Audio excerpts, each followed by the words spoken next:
السلام علیکم ناظرین، welcome back to our podcast. آج ہمارے اسٹوڈیو میں جو شخصیت موجود ہیں وہ اہل سنت کا ایک سرمایہ ہیں اور ختم نبوت سے لے کے بہت سے جو مسائل جو ہمارے یہاں چل رہے ہیں ان پہ وہ کام ان کا زور و شور سے چل رہا ہے. میری مراد مفتی نوید عباسی صاحب. السلام علیکم. وعلیکم السلام. کیسے ہیں قبلہ؟ اللہ کا کرم. آج کل تو بڑا مصروف چل رہے ہیں. بس شاہ جی آپ دیکھتے ہیں، بس جو ذمہ داریاں ہیں ان کو ادا کرنے کی کوشش کرتے ہیں. مفتی صاحب، آپ سے میں نے ابھی آپ سے پہلے بھی سوال کیا تھا، یہ عباسی جو آپ کے نام کے ساتھ آ رہا ہے، یہ کوئی سلسلہ ہے، نسبت ہے، کیا ہے یہ؟ ہاں، یہ ویسے پوڈ کاسٹ میں کسی نے پہلی دفعہ پوچھا ہے، چینل وغیرہ پہ بات ہوئی ہے. اچھا. تو یہ جو عباسی ہے یہ بنیادی طور پر ہمارا نسب ہے، یعنی نبی اکرم صلی اللہ علیہ وسلم کے جو چچا ہیں، اچھا. سیدنا حضرت عباس بن عبد المطلب. ایک تو لوگ حضرت عباس علمدار کا نام زیادہ لیا جاتا ہے نا، تو شاید ان کی اولاد ہمیں سمجھتے ہیں، یا وہ نسبت وہ نہیں ہے. تو حضرت عباس بن عبد المطلب یہ حضور کے چچا تھے، ان کے صاحبزادے ہیں حضرت سیدنا عبداللہ بن عباس. جی. پھر ان کی آگے اولاد ہوئی، تو بعد ازاں ان لوگوں نے حکومت بھی کی. پہلے تو خلفائے راشدین تھے، خلفائے راشدین کے بعد بنو امیہ، اور بنو امیہ کے بعد پھر بنو عباس کی حکومت آئی. تو بنو عباس میں جو پہلا بادشاہ گزرا وہ الصفاق، جعفر المنصور اور یہ لوگ تھے. اچھے لوگ بھی تھے، اور انہوں نے بنیادی طور پر تو جو ابو مسلم خراسانی اور دیگر کی جو تحریکات تھی اس کے نتیجے میں یہ حکومت حاصل کی کہ ہم اہل بیت نبوت کا بدلہ لے رہے ہیں. اور بنو امیہ سے اسی بنیاد پر حکومت انہوں نے لی، لیکن بعد ازاں اہل بیت کے ساتھ ان کا رویہ کوئی بہت زیادہ مناسب نہیں تھا. بالکل.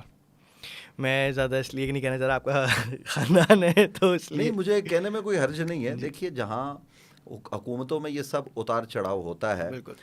بنو عباس کے زمانے میں ہی حضرت امام اعظم ابو حنیفہ رحمۃ اللہ تعالیٰ علیہ کی شہادت جیل میں ہوتی ہے، کیونکہ وہ حضرت امام زید بن علی کے ساتھ تھے. تو حضرت امام زید تو خیر بنو امیہ کے دور میں ان کا معاملہ ہو گیا تھا شہادت کا، لیکن امام ابو حنیفہ رحمۃ اللہ تعالیٰ علیہ یہ بعد میں بنو عباس کے زمانے میں سختیوں کا سامنا کیا، حکومتی عہدہ کوئی قبول نہیں کیا. تو اس بنیاد پر آپ کو روایات بتاتی ہیں زیر دیا گیا. لیکن جو سادات کرام تھے، ظاہر ہے مظلوم وہ تصور کی جاتے تھے کربلا کے واقعے کے بعد سے.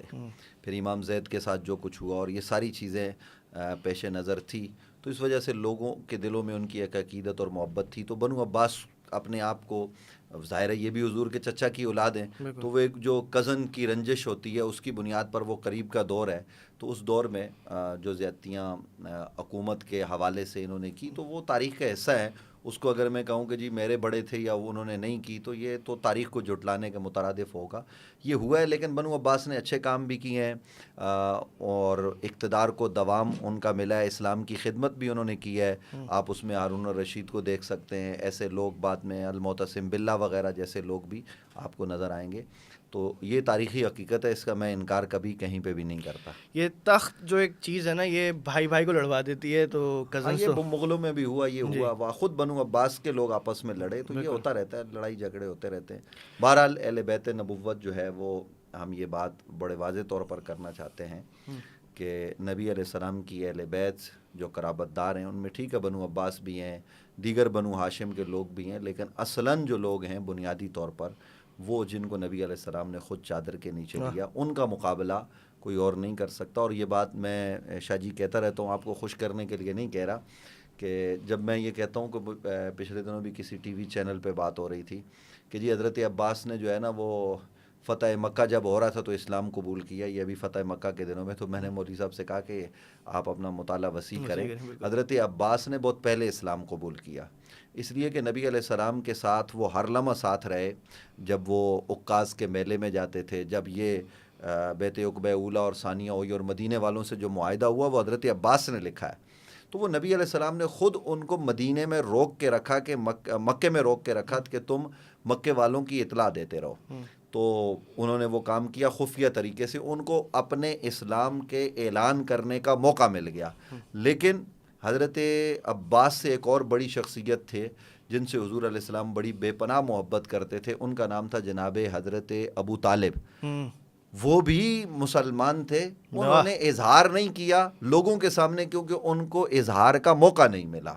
تو یہ بات ہم بمانگ دول کہتے ہیں. اور نبی علیہ السلام کو حضرت عباس سے زیادہ محبت حضرت ابو طالب سے تھی. کیوں نہ ہو کہ ابو طالب جو ہے وہ نبی علیہ السلام کی کفالت کرنے والے ہیں. واہ. تو میرے علم میں اضافہ فرمائے گا, جو ابن عباس تھے وہ حضرت عباس کی اولاد میں سے تھے؟ جی, جو جنہیں ابن عباس کہا جاتا ہے, جو مشہور ہیں, نبی علیہ السلام کے شاگرد ہیں جی جی اور صحابی ہیں. وہ ان کا نام ہے عبداللہ, ان کے والد کا نام ہے عباس. رئیس المفسرین ہے, لیکن یہ رئیس المفسرین, راس المفسرین ان کا ہونا, یہ نبی علیہ السلام کی بارگاہ سے بھی انہوں نے علم کی خیرات پائی, اور حضور کے وصال کے بعد انہوں نے علوم حضرت مولا کائنات علی المرتضیٰ جو باب مدینۃ العلم ہے ان سے سیکھے. واہ. یہ کزنس تھے آپس میں یہ بھی؟ جی جی. اچھا, ماشاء اللہ ماشاء اللہ. ابھی آپ نے ذکر کیا امام ابو حنیفہ کہ وہ حضرت زید کی تقلید میں تھے یا حضرت زید کے ساتھ ہو گئے تھے؟ دیکھیے, حضرت زید جو ہے وہ مرشد تھے حضرت امام اعظم ابو حنیفہ رحمۃ اللہ تعالیٰ علیہ کے شیخ تھے. یعنی جو پیری مریدی کا تصور ہمارے یہاں ہے, لوگ سمجھتے ہیں یہ شاید آج 14ویں صدی میں کوئی چیز ہے یا یہ عجمی چیز ہے. امام اعظم ابو حنیفہ رحمۃ اللہ تعالیٰ علیہ امام زید کے مرید تھے اور ان کے حلقہ ارادت میں داخل تھے اور ان کی مدد اور معاونت کیا کرتے تھے. یہ تاریخی حقیقتیں, ان کو کوئی جھٹلا نہیں سکتا. لیکن آپ فیضیاب امام جعفر صادق علیہ السلام سے بھی ہوئے؟ جی, امام جعفر صادق علیہ السلام, حضرت امام باقر, صرف یہ 2-3 نام نہیں ہیں, 9 ائمہ اہل بیت ہیں جن سے امام اعظم ابو حنیفہ رحمۃ اللہ تعالیٰ علیہ نے استفادہ کیا ہے, جن کے پاس بیٹھ کے پڑھا ہے. 9 ائمہ اہل بیت ہیں جن سے آپ نے درس لیا ہے, اس لیے ہی تو آپ امام اعظم ابو حنیفہ ہیں. اور آپ کی جو فقہ ہے بنیادی طور پر آپ کی جو روایات ہیں وہ اہل بیت کے حوالے سے نبی علیہ السلام تک پہنچتی ہیں. تو آپ کا وہ مشہور فرمان بھی لوگوں نے سن رکھا ہے, لولا السنتان لعلک النعمان, کہ اگر 2 سال میں وہاں نہ رہتا تو میں ہلاک ہو جاتا. تو یہ اہل بیت نبوت, چونکہ یہ وہ گھرانہ ہے جس کے پاس علم, معرفت, نبی علیہ السلام خود فرما گئے کہ میں تمہارے درمیان 2 بھاری چیزیں چھوڑ کے جا رہا ہوں, ایک قرآن ہے اور دوسرا میری اہل بیت. ان دونوں کو پکڑ کے رکھو. یا میں آپ کو ایک بات بتا دوں کہ نبی علیہ السلام نے یہ کیوں نہیں فرمایا کہ میں تمہارے درمیان 2 چیزیں چھوڑ کے جا رہا ہوں, ایک قرآن اور دوسرا میرے صحابہ. ہم سب صحابہ کی عزتوں کو سلام کرتے ہیں, صحابہ ہدایت کے مینار ہیں, لیکن نبی علیہ السلام کے علم میں یہ بات تھی کہ صحابہ کرام کا دور ختم ہو جائے گا. آپ کے علم میں ہوگا کہ آخری صحابی حضرت عامر بن واصلہ, ان کا انتقال ہوا ہے 110 ہجری میں. تو 110 ہجری میں ان کا انتقال ہو گیا. تو اب صحابہ کرام اگر حضور یہ فرماتے کہ میں صحابہ کو چھوڑ کے جا رہا ہوں تو صحابہ کا دور تو ختم ہو گیا, صحابی دنیا میں کوئی باقی نہ رہے. تو اہل بیت وہ ہیں جو صبح قیامت تک رہیں گے. آخری زمانے میں بھی امامت حضرت امام مہدی علیہ السلام فرمائیں گے. تو اس لیے حضور نے فرمایا کہ میں ان 2 بھاری چیزوں کو چھوڑ کے جا رہا ہوں, ان سے تمسک رکھو. تو وہ اہل بیت اطہار کے جو افراد ہیں نا, ہر زمانے میں آپ کو ایسے بڑے لوگ ملیں گے نبی علیہ السلام کی اولاد میں جو علم کے ساتھ, جو قرآن کے ساتھ ہر دور میں آپ کو وابستہ نظر آئیں گے. آج بھی ہیں, پہلے دور میں بھی تھے, ہر دور میں, اور آنے والے دور میں بھی رہیں گے.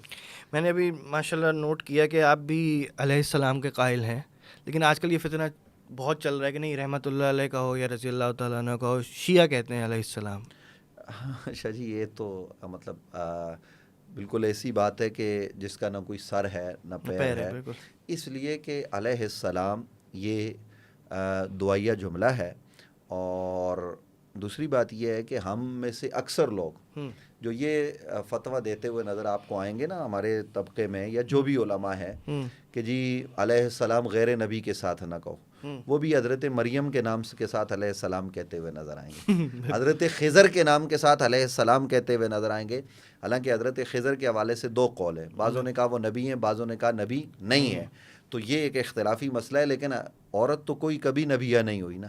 تو حضرت مریم, حضرت آسیہ, حضرت حوا, ان کے ناموں کے ساتھ علیہ السلام کہا جائے تو کوئی حرج کی بات نہیں ہوتی. لوگ کہتے ہیں تو سیدہ, طیبہ, طاہرہ, عابدہ, زاہدہ, زکیہ, مزکیہ, مومنہ, مہیمنہ, حضرت سیدہ زہرا سلام اللہ علیہا کثیرن کثیرہ, ان کے نام کے ساتھ یہ کہہ دیا جائے یا حضرات اہل بیت اطہار کے نام کے ساتھ تو کوئی حرج کی بات نہیں ہے اور کسی کو پرابلم بھی نہیں ہونی چاہیے. اور دوسری بات یہ کہ جو صحیح بخاری ہے آپ اس کو اٹھا کر دیکھیں تو آج بھی متن میں اہل بیت کے ناموں کے ساتھ آپ کو علیہ السلام ملے گا. بخاری کے متن میں جو لوگ بخاری صبح و شام کرتے ہیں انہیں دیکھنا چاہیے کہ بخاری کا متن علیہ السلام کہہ رہا ہوتا ہے اور ترجمہ کرنے والا رضی اللہ عنہ لکھتا ہے یا رضی اللہ عنہ لکھتا ہے. تو یہ ایسی ڈنڈی بھی نہیں مارنی چاہیے, جو وہاں لکھا ہوا ہے ترجمہ اسی کا کرنا چاہیے. تو یہ تو آپ بالکل اپنے دوست والی باتیں کر رہے ہیں, جو جن سے آپ ملنے کے لیے جہلم گئے تھے وہ بھی یہی باتیں کر رہے ہیں. آپ لوگوں کا بیٹھنا چاہیے, میں تو کہتا ہوں آپ لوگوں کے ساتھ, کیونکہ کافی ساری چیزیں سملر ہیں. نہیں دیکھیے مسئلہ یہ ہے کہ شاہ جی ضروری نہیں کہ جو آدمی کسی ایک مسئلے میں اتفاق ہو تو باقی مسائل میں بھی ہوگا. ہمارا جو معاملہ ہے اہل بیت کے حوالے سے, ہم کسی کی ایما پر نہ محبت کرتے ہیں اور نہ کسی کی ایما پر کسی کو چھوڑتے ہیں. ہمارا معاملہ یہ ہے کہ ہم صحابہ اور اہل بیت کو لے کر چلتے ہیں, کیونکہ دونوں کا تعلق نبی علیہ السلام کی ذات کے ساتھ ہے. تو ہمارا معیار یا تو اہل بیت ہیں یا صحابہ ہیں, اور ہم اس میں کوئی کمی نہیں کرتے. اس لیے کہ جن لوگوں نے صحابہ کو بڑھا کے یہاں کیا, اہل بیت کو گرایا, وہ بھی تباہ ہو گئے, اور جنہوں نے صحابہ کو گرایا اہل بیت کو بڑھا دیا وہ بھی تباہ ہو گئے. ہم اس میں توازن کے قائل ہیں کہ صحابہ یہ حضور علیہ السلام کے در کے وہ لوگ ہیں کہ جنہوں نے اسلام کو آگے بڑھانے کے لیے اپنی جانوں کے نذرانے دیے, اور اہل بیت اطہار یہ نبی علیہ السلام کے گھر والے ہیں. ہر آدمی کو اپنے گھر والے اچھے لگتے ہیں, اور نبی علیہ السلام ان کے متعلق کہتے ہیں کہ علی میری جان ہے, علی میرا نفس ہے, علی میری روح ہے. اور حسنین کریمین کے حوالے سے کہتے ہیں کہ الحسن والحسین سیدہ شباب آل الجنہ, اور اس طرح کی بے شمار روایات آپ کو ملیں گی. تو اس بنیاد پر ہم اہل بیت اطہار سے جو محبت کرتے ہیں, اس محبت کا تقاضا ہم سے رب نے کیا ہے. لیکن یہ نہیں ہو سکتا کہ میں ایک طرف کہوں کہ امام حسن علیہ السلام اور دوسرے دن میں یہ کہوں کہ حسن شے ہی کچھ نہیں. تو یہ پھر توہین ہے, یہ ان کی محبت نہیں ہے. تو وہ جن کی طرف آپ نے اشارہ کیا ان کے بیانات آپ کو ملیں گے کہ وہ حضرت مولا مرتضیٰ علی کرم اللہ وجہ الکریم کے حوالے سے بھی ہلکے جملے کہہ چکے ہیں, وہ حضرت امام حسن مجتبیٰ کے حوالے سے بھی. تو ہمارا معاملہ یہ نہیں ہے, ہم ان سے عقیدت اور محبت رکھتے ہیں.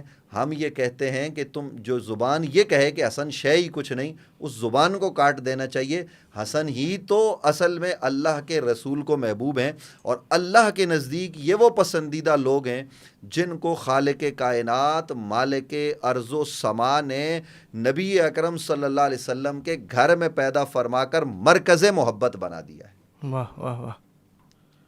کوئی مسئلہ ہے؟ نہیں, بس ٹھیک ہے. تو ابھی آپ نے مولا علی علیہ السلام کا ذکر کیا.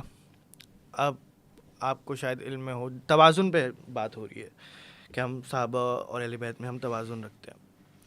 ایک ہیں ہمارے جاننے والے, آپ بھی شاید ان سے واقف ہوں, وہ پھر اتنا توازن کر دیتے ہیں کہ وہ کہتے ہیں کہ مولا ابو بکر, مولا عمر, مولا عثمان کہو, مولا علی نہ کہو صرف. لیکن مولا تو ہم مولا علی کو اس لیے کہتے ہیں کہ من کن تو مولا فازن علی المولا. دیکھیے یہی میں اس توازن ہی کی بات کر رہا ہوں کہ نبی اکرم صلی اللہ علیہ وسلم نے جس کو جو مقام دیا ہے آپ کو اس کو تسلیم کرنے میں آر و حرج کیا ہے. دیکھیے مولا ابو بکر کہنے میں کوئی حرج نہیں ہے, ہم کہتے ہیں کہو, لیکن نبی اکرم صلی اللہ علیہ وسلم نے جس کو مولا کہا ہے اور جس انداز میں کہا ہے وہ علی ہی ہیں. اس حقیقت کو مانو. کیوں؟ اس لیے کہ نبی اکرم صلی اللہ علیہ وسلم نے غدیر خم کے موقع پر تمام صحابہ کو جمع کر کے حضرت علی کا ہاتھ اپنے ہاتھ میں لے کر بلند کر کے یہ پیغام دیا کہ من کن تو مولا فعلی مولا, کہ جس کا میں مولا اس کا علی مولا. تو جناب حضرت سیدنا فاروق اعظم رضی اللہ عنہ, وہ جن کے حوالے سے لوگ کہتے ہیں ان کو مولا کہو, ہمیں کہنے میں کوئی حرج نہیں ہے, لیکن وہ آگے بڑھ کے کہتے ہیں کہ اے علی تجھے مبارک ہو, تجھے مبارک ہو کہ تو آج سے میرا بھی مولا ہے اور سارے مومنوں کا مولا ہے. تو نبی اکرم صلی اللہ علیہ وسلم نے حضرت مولا کائنات امیر المومنین علی ابن ابی طالب رضی اللہ تعالیٰ عنہ کو مولا کہا ہے. تو ہم ان کو مولا کہنے میں بالکل آزاد ہیں اور کہتے ہیں مولا, اور اسی معنی میں کہتے ہیں جس معنی میں رسول اکرم صلی اللہ علیہ وسلم نے ان کو مولا کہا ہے. تو اس لیے یہ بحث کی بات ہی نہیں ہے. حضرت ابوبکر صدیق رضی اللہ تعالیٰ عنہ پر ہمارے ماں باپ قربان, ان کی عظمتیں کیا کم ہیں؟ یہ ہمارے یہاں یہی عدم توازن ہے کہ ہم وہ بات مولا کائنات کے لیے کوئی ہوگی, جی آپ ان کے لیے کر رہے ہیں. میرا شاہ جی ایک مزاج ہے, ہم جب حضرت ابوبکر صدیق رضی اللہ تعالیٰ عنہ کا تذکرہ کرتے ہیں تو ایسے ان کی ذات میں فنا ہو کے کرتے ہیں کہ سامنے والا سمجھتا ہے کہ شاید ہم کسی اور کا ذکر نہیں کرتے. بھائی جب دن ان کا ہوتا ہے, جب موقع ابوبکر صدیق رضی اللہ تعالیٰ عنہ کا, تو پھر ہم ان کا تذکرہ کرتے ہیں. جب حضرت عمر کا دن ہے تو ان کا ذکر ہوتا ہے, جب حضرت عثمان کا ہے تو ان کا ہوتا ہے, اور جب حضرت مولا کا ذکر ہوتا ہے تو پھر مولا کا ذکر ہوتا ہے. تو ہم وہ لوگ ہیں کہ جن کے ہاں توازن ہے, عدم اس میں نہیں ہے توازن میں. یہ جو عدم توازن والی باتیں وہ اسی طرح سے ہوتی ہیں کہ جی مولا نہ کہو, نہ حضرت علی کو جو ہے نا وہ نبی علیہ السلام کا بھائی نہ کہو. بھائی کیوں نہ کہیں؟ نبی علیہ السلام خود فرما رہے ہیں یا علی انت اخی فی الدنیا والآخرہ, تو دنیا میں بھی میرا بھائی ہے, آخرت میں بھی میرا بھائی ہوگا. اور پھر نبی علیہ السلام نے ہمیں ماننے میں کوئی حرج نہیں, اور بھی صحابہ کو اپنا بھائی کہا ہے. کئی روایات بتاتی ہیں نبی علیہ السلام نے صحابہ کے متعلق کہا تو میرا بھائی ہے, تو میرا بھائی ہے, لیکن کسی صحابی نے حضور کو بھائی نہیں کہا. یہ واحد علی ہیں جنہوں نے نبی علیہ السلام کو اپنا بھائی بھی کہا ہے. اور سیدی اعلیٰ حضرت الشاہ احمد رضا خان فاضل بریلی علیہ رحمۃ الرضوان نے اس کو لکھا ہے, بلکہ وہ اشعار جو حضرت مولا کائنات علی المرتضیٰ نے جواباً لکھے تھے کہ شان میری سننی ہے تو سنو میں کون ہوں, محمد النبی و اخی وسیری و حمزۃ السید الشہداء و عمی. تو حضرت مولا کائنات تو خود کہہ رہے ہیں محمد النبی و اخی, محمد صلی اللہ علیہ وسلم جو اللہ کے نبی اور رسول ہیں وہ میرے بھائی ہیں. تو یہ تو حضرت علی نے خود نبی علیہ السلام کو اپنا بھائی کہا ہے. اور پھر ہمارے ہاں جو آج کل تو بہت ساری چیزوں میں تبدیلی ہو رہی ہے, امام احمد رضا خان فاضل بریلی رحمۃ اللہ تعالیٰ علیہ نے جو یہ عربی میں جمعے کے دن آپ نے دیکھا ہوگا نا, علماء کرام ہمارے یہاں ہندوستان پاکستان میں اردو تقریر کے بعد ایک عربی خطبہ ہوتا ہے, جی جی, تو اس میں جو اعلیٰ حضرت نے خطبہ لکھا ہے اس میں حضرت مولا کائنات کے حوالے سے لکھا ہے اخی رسول زوج بطول. آج ان کو ان چیزوں کو کتابوں سے نکالا جا رہا ہے, لیکن آپ کتابوں سے نکالیں, آپ سب جگہوں سے مٹا دیں, آپ ان کی محبت کو لوگوں کے دلوں سے نہیں نکال سکتے. بے شک. واہ, توازن جو جن حضرت کا میں نے ذکر کیا شاید آپ کو سمجھ بھی آ چکا ہوگا کہ میں کس کی بات کر رہا تھا. ہم نام نہیں لیتے یہاں پہ. ان سے بہت سارے نعت خوانوں نے مجھے یہ چیز بتائی کہ جب آپ مولا علی کی منقبت پڑھتے ہیں تو وہ تھوڑا سا کہہ دیتے ہیں کہ نہیں حضرت ابوبکر کی بھی منقبت پڑھی جائے. تو اتنا توازن صحیح ہے؟ دیکھیے میں نے پہلے کہا کہ ہم میں سے کون آدمی انکار کرتا ہے کہ حضرت ابوبکر صدیق رضی اللہ عنہ کی منقبت نہ پڑھیں.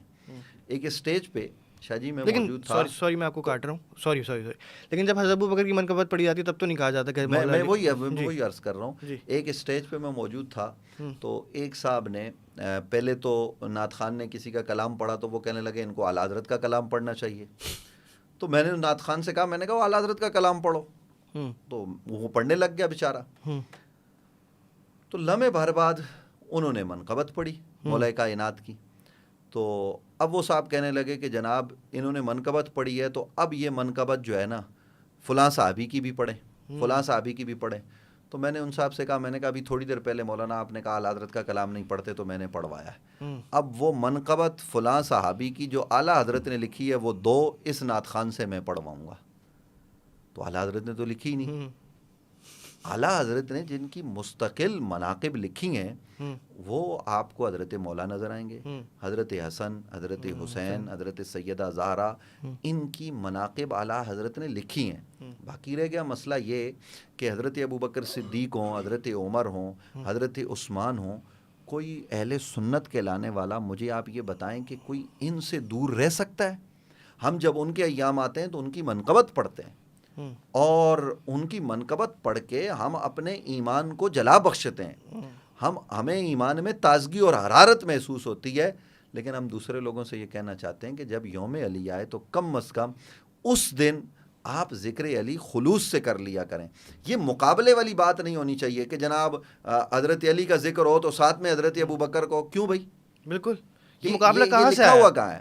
ہم مقابلہ کروانے والے ہیں ہی نہیں, اور نہ ہمیں مقابلے کروانے, نہ ہمیں کشتی کروانی ہے, نہ ہمیں لڑوانا ہے.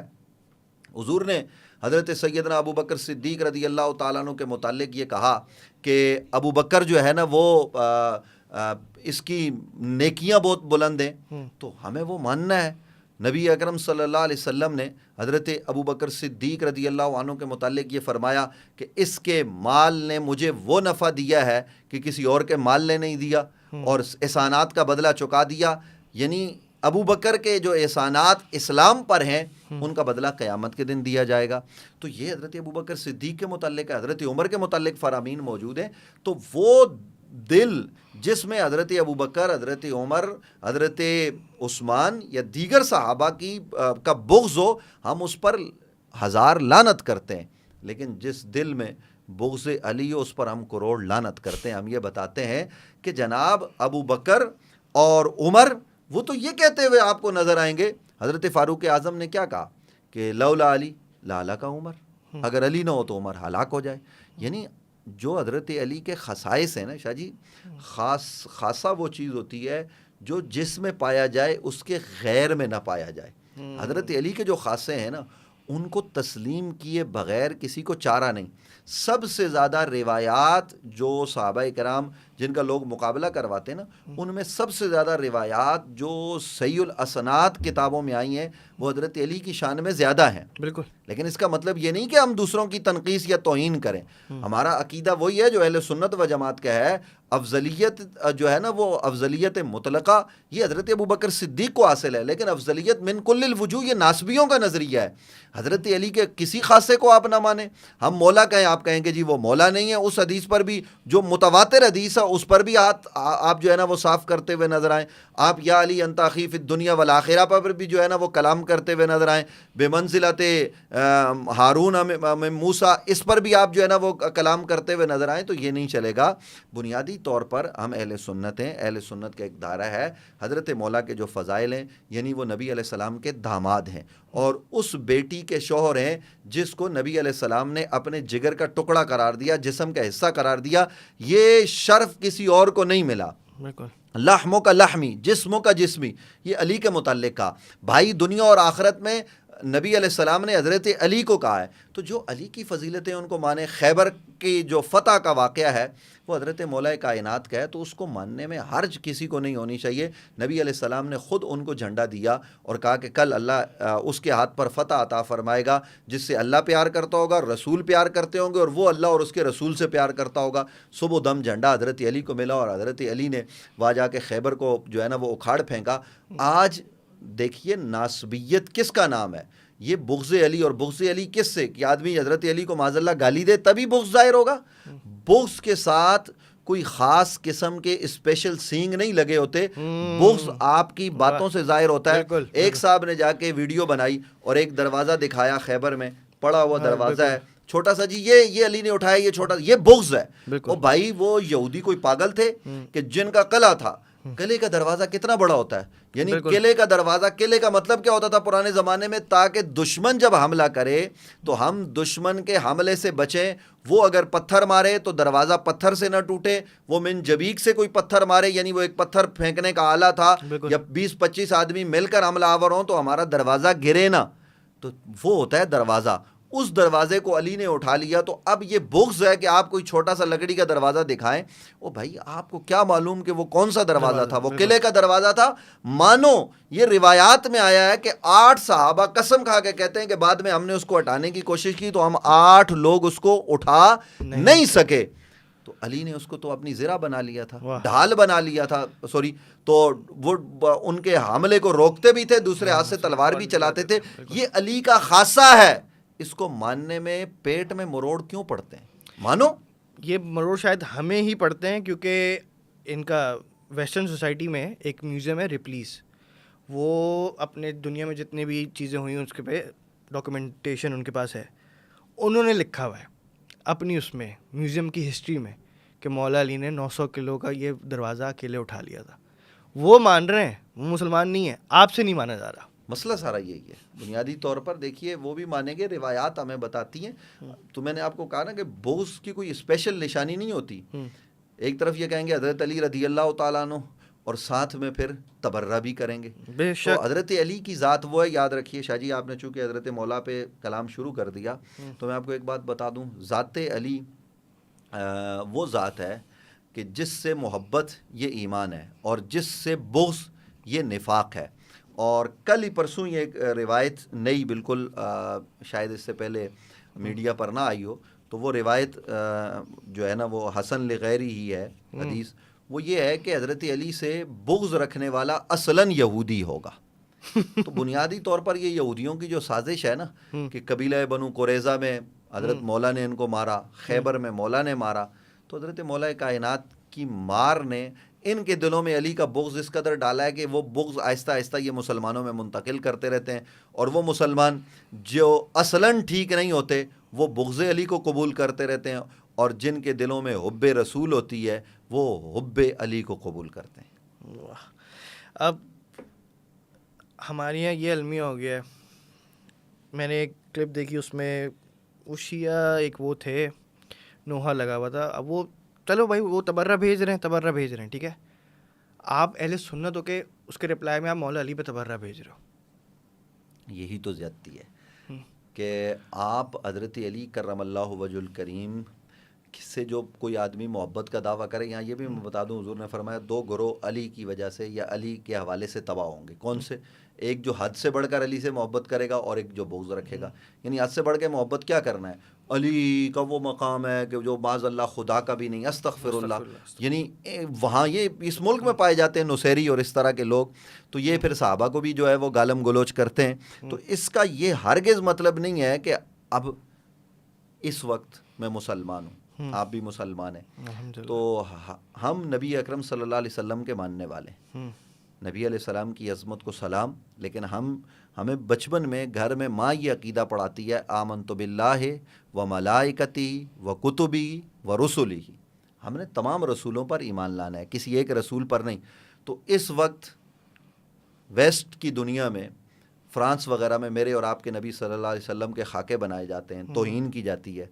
تو کیا جواب میں ہم حضرت عیسیٰ کی, حضرت موسیٰ کی, حضرت ہارون کی, ان کی توہین کریں؟ کوئی مسلمان یہ تصور کر سکتا ہے؟ مسلمان کا نظریہ یہ ہے کہ یہ توہین اس نے کی ہے, آج کے اس دور کے عیسائی یہودی نے, یہ قابل مذمت ہے, اس کے خلاف ہم عالم جہاد بلند کریں گے. حضرت عیسیٰ کو ہم نبی اور رسول مانتے ہیں جن کا ذکر قرآن نے کیا ہے. تو ہمارا انداز یہ ہونا چاہیے کہ کوئی حضرت ابو بکر, حضرت عمر پر تبرہ بیچتا ہے, ہم اس سے لا تعلق ہیں, وہ آدمی لانتی ہے, وہ بدبخت ہے, لیکن اس سے بڑا لانتی وہ ہوگا جو جواب میں حضرت علی پر تبرہ بھیجے. یعنی ہمت نہیں ہے اس کو کچھ کہنے کی, تو مولا پر تبرہ شروع کر دیتے ہو, اس میں حضرت علی کا قصور کیا ہے؟ تو یہ انداز میرے خیال میں ہمارے سامعین اس بات سے سمجھ گئے ہوں گے کہ انبیاء ہمارے لیے سب قابل احترام ہیں, ہم کسی نبی کی توہین نہیں کر سکتے.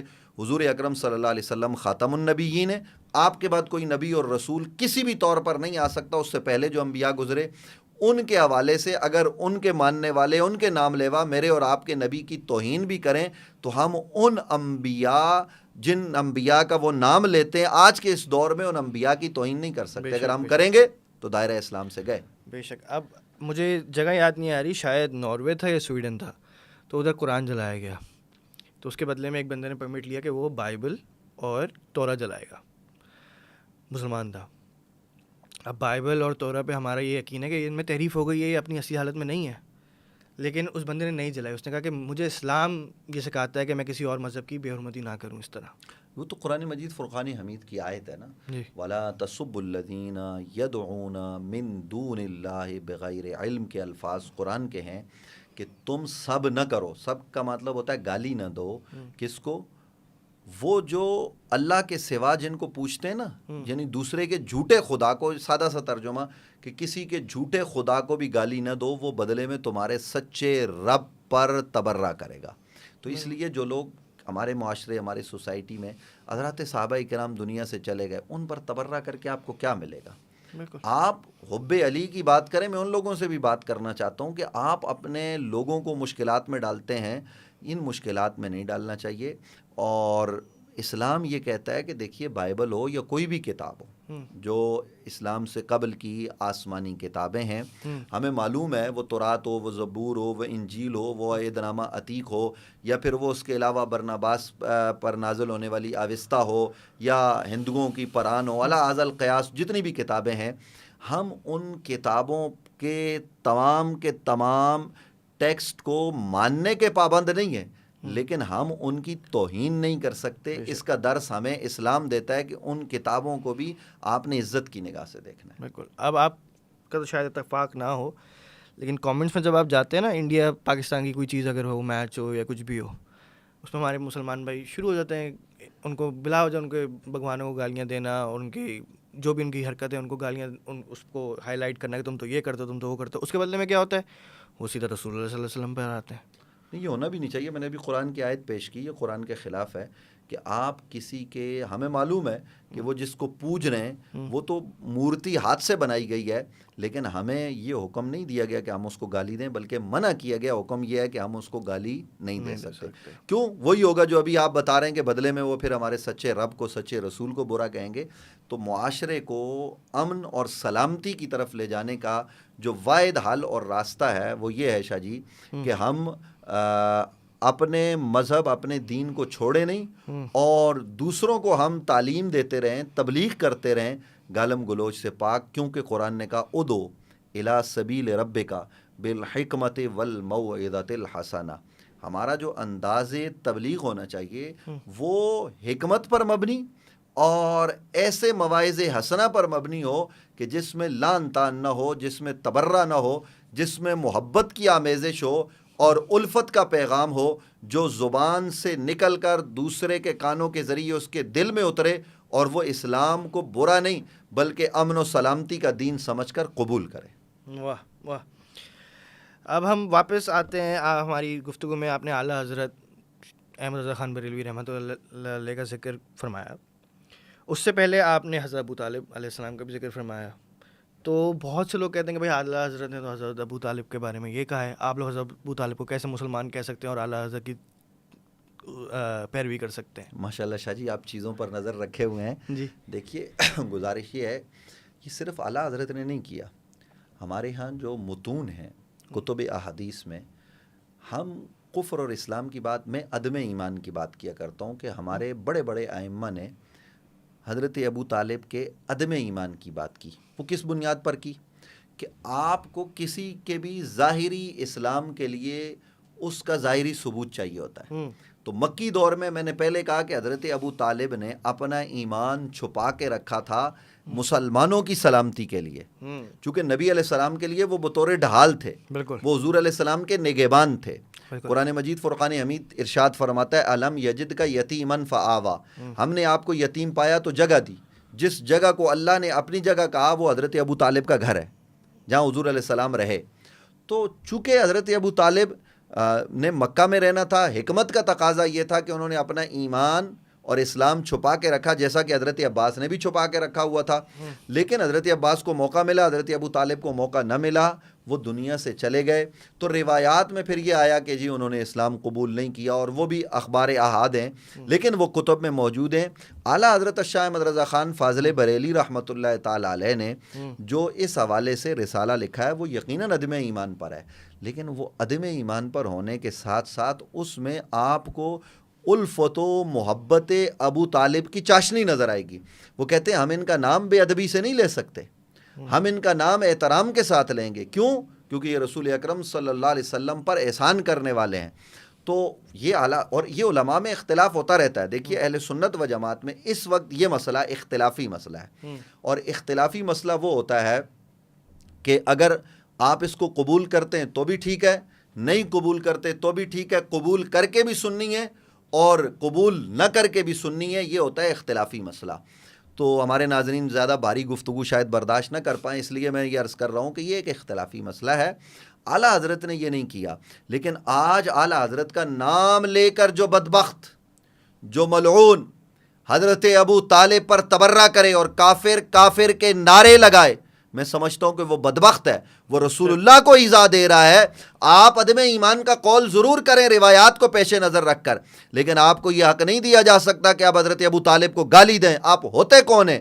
کیونکہ یہاں تو صرف اعلیٰ حضرت نہیں، علماء دیوبند بھی جب نام لکھتے ہیں تو حضرت ابو طالب کہہ کر لکھتے ہیں، اور وہ ان کا اکرام کر کے لکھتے ہیں، وہ ان کا احترام کر کے لکھتے ہیں. اور باقی جو ہمارے پاس دلیل ہے ایمان یا عدم ایمان کی، اس پر بات ہو سکتی ہے. اور دوسری طرف ایک ظلم اور ہوتا ہے، جہاں میں نے یہ کہا کہ وہ لوگ بدبخت ہیں، دوسری طرف ایک بدبخت طبقہ اور ہے، وہ کیا کرتا ہے، وہ یہ کہتا ہے کہ جو ابو طالب کو مسلمان نہ مانے ہم اس کو مسلمان نہیں مانتے. تو آپ نے پوری امت کے ان علماء کو، ان بڑی بڑی شخصیات کو اٹھا کے کفر کے کھاتے میں ڈال دیا ہے. یہ علمی دنیا ہے صاحب، علمی دنیا میں دلائل کا تبادلہ ہوتا ہے. آپ نبی علیہ السلام کے والدین کے حوالے سے دیکھیے، 1000 سال تک ساری امت کی اکثریت ان کے لیے قول کفر کرتی رہی ہے. اب دنیا میں اجماع امت ہو چکا ہے، چند سلفیوں کے علاوہ پوری امت نبی علیہ السلام کے والدین کو مسلمان مانتی ہے. شاہ جی، آپ کے پوڈ کاسٹ میں میں یہ پیشن گوئی کر رہا ہوں کہ یہ مسئلہ جو اب اختلافی ہے نا، اگلے 20 سال کے اندر یا 25 سال کے اندر حضرت ابو طالب کے ایمان پر، ان کے اسلام پر اجماع ہو جائے گا انشاءاللہ. بہت بڑی بات کر دی، کیونکہ ہم نے خود اسلامیہ میں پڑھا ہے حضرت ابو طالب رضی اللہ تعالیٰ عنہ کتابوں میں. اب کتابوں میں ابو طالب لکھا ہوا ہے صرف. یہ تو اصل میں دیکھیے لکھنے والوں کا وہ معاملہ ہے. حضرت ابو طالب کا نام جب بھی لیں نا، اگر آپ رضی اللہ عنہ نہیں کہتے، یعنی آپ ان بزرگوں کی بات کو قبول کرتے ہیں جنہوں نے عدم ایمان کا قول کیا، اور یہ دلائل کا تبادلہ ہوتا ہے. اگر کسی کو دلیل ان کی مضبوط لگتی ہے کہ جناب حضرت ابو طالب کے عدم ایمان کے حوالے سے جو ہے، تو وہ بھی اگر نام لیں تو عزت سے لیں، حضرت ابو طالب کہہ کر یا جناب ابو طالب کہہ کر. اور جو ان کو مسلمان مانتے تو وہ صرف مسلمان نہیں مانتے. جب میں یہ کہتا ہوں کہ حضرت ابو طالب کو میں مسلمان مانتا ہوں، تو میں مسلمان مانتے ہوئے ان کو صحابی بھی مانتا ہوں. سبحان اللہ. اور پھر جب میں صحابی مانتا ہوں تو پھر ان کی صحابیت کا درجہ بھی میرے پیش نظر ہے کہ جن کی آغوش میں نبی علیہ السلام رہے، اور انہوں نے ہر لمحہ نبی علیہ السلام کی حفاظت کی، اور جنہوں نے حضرت محمد الرسول اللہ صلی اللہ علیہ وسلم کے ساتھ جو تعلق رکھا. میں نے کسی جگہ پہ یہ بات کی تھی، آج پھر کر دیتا ہوں، کہ 3 سال شہب ابی طالب میں گزارے حضرت ابو طالب نے. اگر معاملہ ایمان والا نہ ہوتا تو کون اتنی سختیاں برداشت کرتا ہے؟ ابو طالب نے وہ برداشت کی. تو حضرت ابو طالب ایک رات بھی نہیں سوئے، ہر رات جاگ کے گزاری ہے جناب حضرت ابو طالب نے. اور نبی اکرم صلی اللہ علیہ وسلم کو ایک جگہ لٹاتے، اور پھر کبھی خطرہ گزرتا تو آ کے ان کے مخصوص خیمے پر دستک دے کے کہتے، بھتیجے محمد آپ یہاں سے اٹھیں، آپ ادھر لیٹیں. اس جگہ پر حضرت علی کو، حضرت عقیل کو، کسی کو لٹا دیتے. پوچھنے والوں نے پوچھا آپ ایسا کیوں کرتے ہیں؟ کہتے ہیں جب مجھے خطرہ ہوتا ہے کہ دشمن آ کے حملہ کرے گا، اس جگہ کا پتہ لگ گیا ہے، تو میں یہ چاہتا ہوں کہ اس وقت جب وہ حملہ کرے تو حملے میں شہادت وہ محمد رسول اللہ کی نہ ہو، بلکہ کوئی نقصان پہنچے تو وہ علی کو پہنچے، میرا کوئی بیٹا شہید ہو جائے، میرے بھتیجے کو رائی کے دانے کے برابر بھی تکلیف نہ ہو. یہ ہیں ابو طالب، جو اپنے بچوں سے بڑھ کر نبی علیہ السلام کو صبح اٹھ کر سب سے پہلے اپنے بچوں کے آگے بیٹھ کے پہلے نبی علیہ السلام کے منہ میں لقمے ڈالتے. امت کو کیا ہو گیا ہے کہ ہم نبی اکرم صلی اللہ علیہ وآلہ وسلم کے وقت ولادت، وہ جو بکریاں چرانے والے لوگ ہیں جو حضور کے ساتھ رہے، ان کے قصے اور قصیدے تو ہم پڑھیں، ہم سیدہ حلیمہ کی عظمتوں کو سلام کریں، جو نبی علیہ السلام کو 1 سال اپنے پاس رکھتی ہیں، 2 سال روایات یہ بتاتی ہیں، اور اس میں بھی حضور کا آنا جانا جو ہے نا، وہ واپسی بھی آتے ہیں، ان کو لایا جاتا ہے، واپس لے جایا جاتا ہے. ان کی عظمتوں کو کرنا چاہیے سلام. ہم وہ قوم ہیں، ہم تو وہ مسلمان ہیں جو نبی علیہ السلام کا نالین، جوتا جس کو ہم کہتے ہیں، وہ کیا کام کرتا ہے؟ وہ تو پاؤں کے نیچے ہوتا ہے، پاؤں کو کانٹے سے بچاتا ہے، وہ جسم نہیں ہوتا، وہ جسم کا حصہ نہیں ہوتا. تو اس کا بھی اکرام کرتے ہیں، اور اس کی توہین کرنے والا کافر ہوتا ہے. تو ابو طالب نے نبی علیہ السلام کا صاحباں بن کر، نبی علیہ السلام کا نگہبان بن کر، حضور صلی اللہ علیہ وسلم کا سیکورٹی آفیسر بن کر وہ کام سر انجام دیا ہے کہ جو اس زمانے میں کوئی اور نہیں دے سکا. تو کم از کم حیا ہونی چاہیے کہ ابو طالب، اس پر پوری امت کا اتفاق ہے کہ ابو طالب محسن اسلام ہے. تو ان کے جو اسلام پر احسانات ہیں ہمیں ان کو پیش نظر رکھنا چاہیے. بالکل. حضرت اہل سنت سے تعلق ہونے کی وجہ سے آپ سے میرا ایک سوال ہے. اہل سنت گھرانے سے میں بھی بلانگ کرتا ہوں، کہ جو صحابہ اکرام جنہوں نے اہل بیت کے لیے قربانیاں دیں، یا اہل بیت کے لیے جنہوں نے آواز اٹھائی، اہل سنت میں ان کی اس طرح سے تعظیم کیوں نہیں ہوتی؟ شاہ جی، آپ نے کہا پہلے سنت گھرانے سے تعلق رکھتے ہیں. لوگوں کو پتہ ہے کہ آپ علامہ پیر سید ریاض الدین سہروردی صاحب کے پوتے ہیں، جی. اور ہمارے عظیم ثنا خام بلکہ پیر طریقت رہبر شریعت حضرت قبلہ سید فصیح الدین سہروردی صاحب عام سنی لوگ نہیں ہیں، بلکہ یہ اہل سنت کے وہ لوگ ہیں جنہوں نے اہل سنت کے لیے صبح و شام ماریں بھی کھائی ہیں اور اہل سنت کے جھنڈے کو بلند بھی کیا ہے، یا رسول اللہ کے جھنڈے کو وضاحت دینی پڑتی ہے نا، ورنہ فتویٰ لگانے میں ٹائم تھوڑی لگتا ہے لوگوں کو. میں عرض کرتا ہوں، دیکھیے یہ اہل سنت کے ہاں یہ ایک بڑا مسئلہ ہے جس کی جانب آپ نے اشارہ کیا ہے کہ اہل بیت نبوت کے ساتھ واقعتاً پہلے یہ وہ مسلک جو وہ بھی اہل سنت اپنے آپ کو کہتے ہیں، لیکن ان کے ہاں ناسبیت بہت زیادہ تھی. اب یہ ناسبیت کچھ ہمارے یہاں بہت آ گئی ہے. اچھا یہ دونوں طرف ہوتا ہے، جب معاملات میں جو ہے نا وہ توازن نہیں رہتا تو بگاڑ آتا ہے. کہیں جو ہے نا وہ ہمارے معاشرے میں، پہلے میں یہ بات کر لوں کہ ہمارے ہی لوگوں نے اٹھ کے نوحے شروع کر دی ہے، ہمارے ہی لوگوں نے جو ہے نا وہ صحابہ پر تبرہ بھی شروع کر دیا. تو بھائی اس کی بھی اجازت نہیں ہے، یہ آپ کیوں کر رہے ہیں؟ اہل سنت یہ کام نہیں کرتے.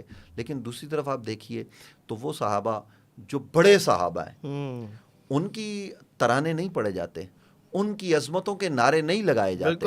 یہ بھی اہل سنت کو جواب دہ ہونا پڑے گا، آج نہیں تو قیامت کے دن. صحیح حضرت عمار بن یاسر نے آپ کا کیا جو ہے نا وہ نقصان کیا کہ آپ ان کے تذکرے نہیں کرتے؟ عمار بن یاسر کون ہے؟ عمار بن یاسر وہ ہیں جن کی صحابیت پر قرآن گواہی دے رہا ہے. بے شک السابقون الاولون والسابقون الاولون میں اول ہیں. صاحب اس سارے لوگ جو ہے نا وہ سنی ہوتے ہیں، لیکن وہ سنی جو قربانی دیتا ہے نا ان کی سنیت اور ہے، اور جو سنی گھر میں بیٹھ کے روٹی کھاتا ہے اس کی سنیت اور ہے. صحابہ سارے ہیں، لیکن سب سے پہلے صحابہ میں قربانی کس نے دی؟ عمار بن یاسر. حضرت عمار کی ماں کو شہید کیا گیا، حضرت یاسر کو شہید کیا گیا. تو صحابہ سب نے قربانیاں دی، سب ہمارے سروں کے تاج. لیکن عمار بن یاسر کے اوپر آگ جلا کے لٹایا جاتا تھا، اتنے مظالم کیے گئے. لیکن عمار اسلام اس کی نبی علیہ السلام نے فرمایا کہ لوگوں کے دل میں ایمان ہوتا ہے، لیکن عمار کی ہڈیوں کے اندر بھی ایمان داخل ہو چکا ہے.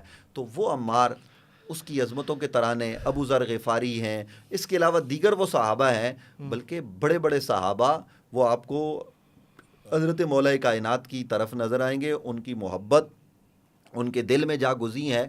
ان صحابہ کا تذکرہ واقعاً ہمارے یہاں نہیں ہوتا.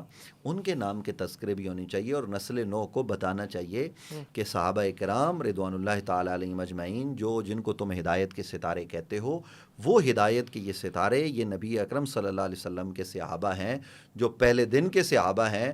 تو ان صحابہ یعنی حضرت ابو بکر صدیق، ان کی عظمتیں، حضرت عمر، اور پھر یہ جو حضرات ہیں حضرت عمار ہوں یا دیگر صحابہ ہوں، ان کے تذکرے ہم اپنی اولاد کو سکھائیں. آج کیوں بچہ اسلام کے لیے قربانی دینے کو تیار نہیں ہوتا؟ کیونکہ ہم حضرت عمار بن یاسر کو سکھاتے نہیں، ہم حضرت بلال کے بارے میں بتاتے نہیں. جب ہم بتائیں گے تو ہمارا بچہ بھی سختی برداشت کرنے کو تیار ہو جائے گا. آج جو کچھ فلسطین میں ہو رہا ہے، کاش کے لوگوں کے اندر جو ہے نا وہ عمار والی حرارت آ جائے، ان کے طریقے پر وہ چلنے لگ جائیں، تو بندہ 90 سال کا ہو، 95 سال کا ہو، تب بھی وہ حق کے لیے کھڑا ہو جائے گا. آپ کو معلوم ہونا چاہیے کہ حضرت عمار نے جب حضرت حذیفہ سے لوگوں نے پوچھا نا کہ اب اختلاف کا دور ہے تو کدھر جائیں، کیونکہ وہ نبی علیہ السلام کے رازدان تھے، تو حضرت حذیفہ نے کوئی اور بات نہیں کی، کہا عمار کو لازم پکڑو. تو حضرت عمار نے 95-96 برس کی عمر میں جس بات کو حق اور سچ سمجھا اس کے لیے وہ لڑ گئے، اور حضرت علی کرم اللہ وجہ الکریم کے ساتھ آخر وقت تک کھڑے رہے. یہ حضرت عمار بن یاسر ہے.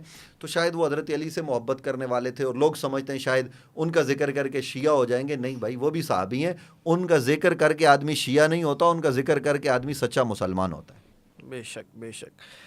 ایک اعتراض ہمارے اوپر یہ بھی لگایا جاتا ہے کہ تم لوگوں نے تو ہمارے دیے ہوئے ٹائٹلز چرا لیے. جیسے کہا جاتا ہے کہ صدیق اکبر تو مولا علی کو دیا گیا تھا، فاروق اعظم تو مولا علی کا ٹائٹل تھا.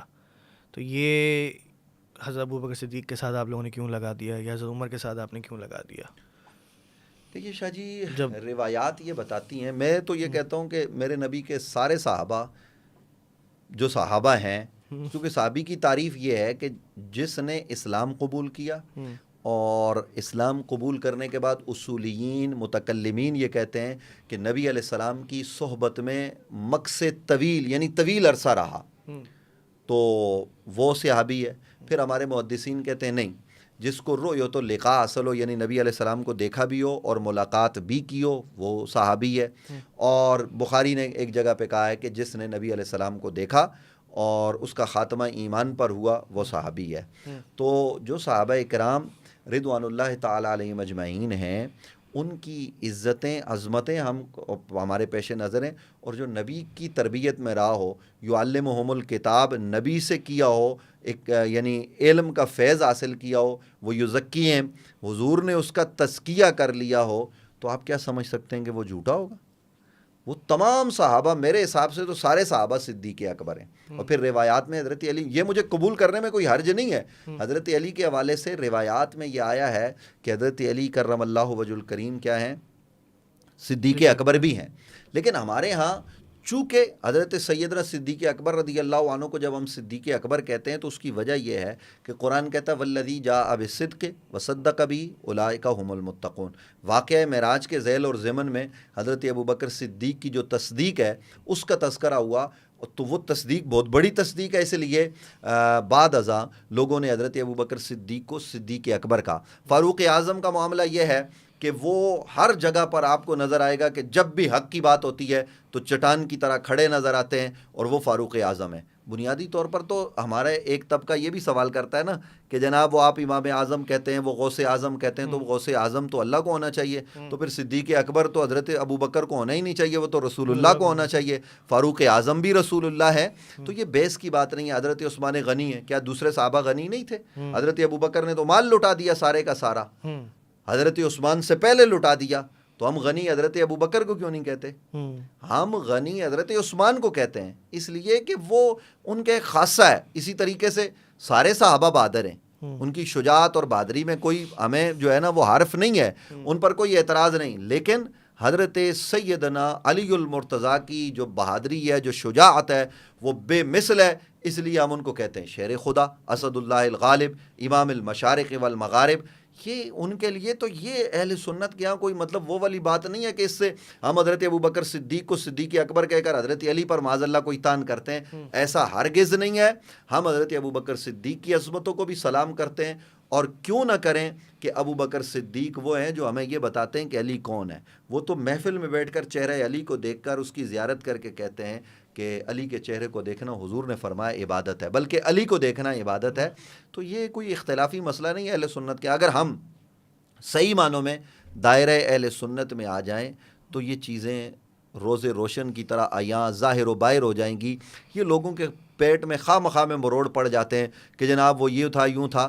ہم کسی کی تنقیص میں حضرت ابوبکر کو صدیق اکبر نہیں کہتے، اور نہ فاروق اعظم کو کسی پر تنقید کر کے کہتے ہیں. اسی طریقے سے حضرت مولا کے جو فضائل، جو مناقب ہیں، وہ جب ہم پڑھتے ہیں تو ہم کسی صحابی پر تنقید نہیں کرتے، بلکہ قرآن نے کیا کہا؟ محمد الرسول اللہ والذین معہ اشداء علی الکفار رحماء بینہم. یہ جو صحابہ ہیں نا، یہ تو آپس میں رحماء بینہم کا مظہر عتم آپ کو نظر آئیں گے. ان کے درمیان محبتیں ایسی ہیں کہ آدمی حیران اور پریشان ہو جاتا ہے. بے شک بے شک. بیسکلی اعتراض جو میں نے آپ کو سامنے ابھی یہ رکھا وہ یہ ہوتا ہے کہ بھائی جب رسول نے کسی کو کہا، کسی مولا علی کو جیسے کہا، تو آپ نے کسی اور کے ساتھ کیوں اس کو جوڑ دیا؟ نہیں دیکھیے، یہ بنیادی طور پر آپ رسول کے اگینسٹ کیوں جا رہے ہیں؟ یہ اگینسٹ جانے کی بات نہیں ہے. نبی اکرم صلی اللہ علیہ وسلم نے ایک چیز کو کئی صحابہ کے متعلق کہا ہے. اچھا ٹھیک ہے، تو اب وہ کہی ہوئی چیز کسی ایک کے ساتھ وہ خاص ہو جاتی ہے. سمجھ رہے ہیں آپ؟ جی آپ سمجھ. یعنی ایک چیز نبی اکرم صلی اللہ علیہ وسلم نے کسی صحابی کے متعلق کہا کہ یہ جو ہے نا وہ ایسا ہے، یہ ایسا ہے، تو جب 3 صحابہ کے متعلق کہہ دیا تو ایک صحابی کے لیے وہ چیز خاص ہو گئی، اور دوسرے صحابی کے لیے وہ چیز نہیں، دوسری چیز خاص ہو گئی. تو اس میں کوئی ایسا نہیں ہے کہ کوئی تعارض ہو یا معاذ اللہ کوئی جو ہے نا وہ کسی کی کوئی تنقیص کا پہلو ہو. ایسا ہرگز نہیں ہے. نبی اکرم صلی اللہ علیہ وسلم نے جو اعزازات دیے ان اعزازات کو ہم مانتے ہیں، اور کوئی حضرت علی کو صدیق اکبر کہے تو ہم منع نہیں کرتے. تنقید تو تب ہوگی نا جب ہم کہیں کہ علی کو کیوں کہا ہے. بے شک. میں تو اس سے آگے بڑھ کے کہتا ہوں کہ جناب حضرت ابو عبیدہ ابن جراح بھی صدیق اکبر ہیں، جناب حضرت عبد الرحمن بن عوف بھی صدیق اکبر ہیں. یہ وہ سارے صحابہ ہیں. مطلب صحابی کو جھوٹ بول سکتا ہے؟ تو یہ اعتراض بنیادی طور پر بننا ہی نہیں چاہیے. آپ سب صحابہ کو کہیں، ہمیں کوئی اعتراض نہیں ہے. سر میرے علم میں تھوڑا سا اضافہ کریں، کیونکہ یہ بھی ہمارے اوپر یہ اعتراض ہے کہ بھائی تم تو طلقاء کو بھی صحابی مان لیتے ہو. دیکھیے شاہ جی طلقاء ہے کون ہے؟ میں بتاتا ہوں. طلقاء ایک اصطلاح ہے.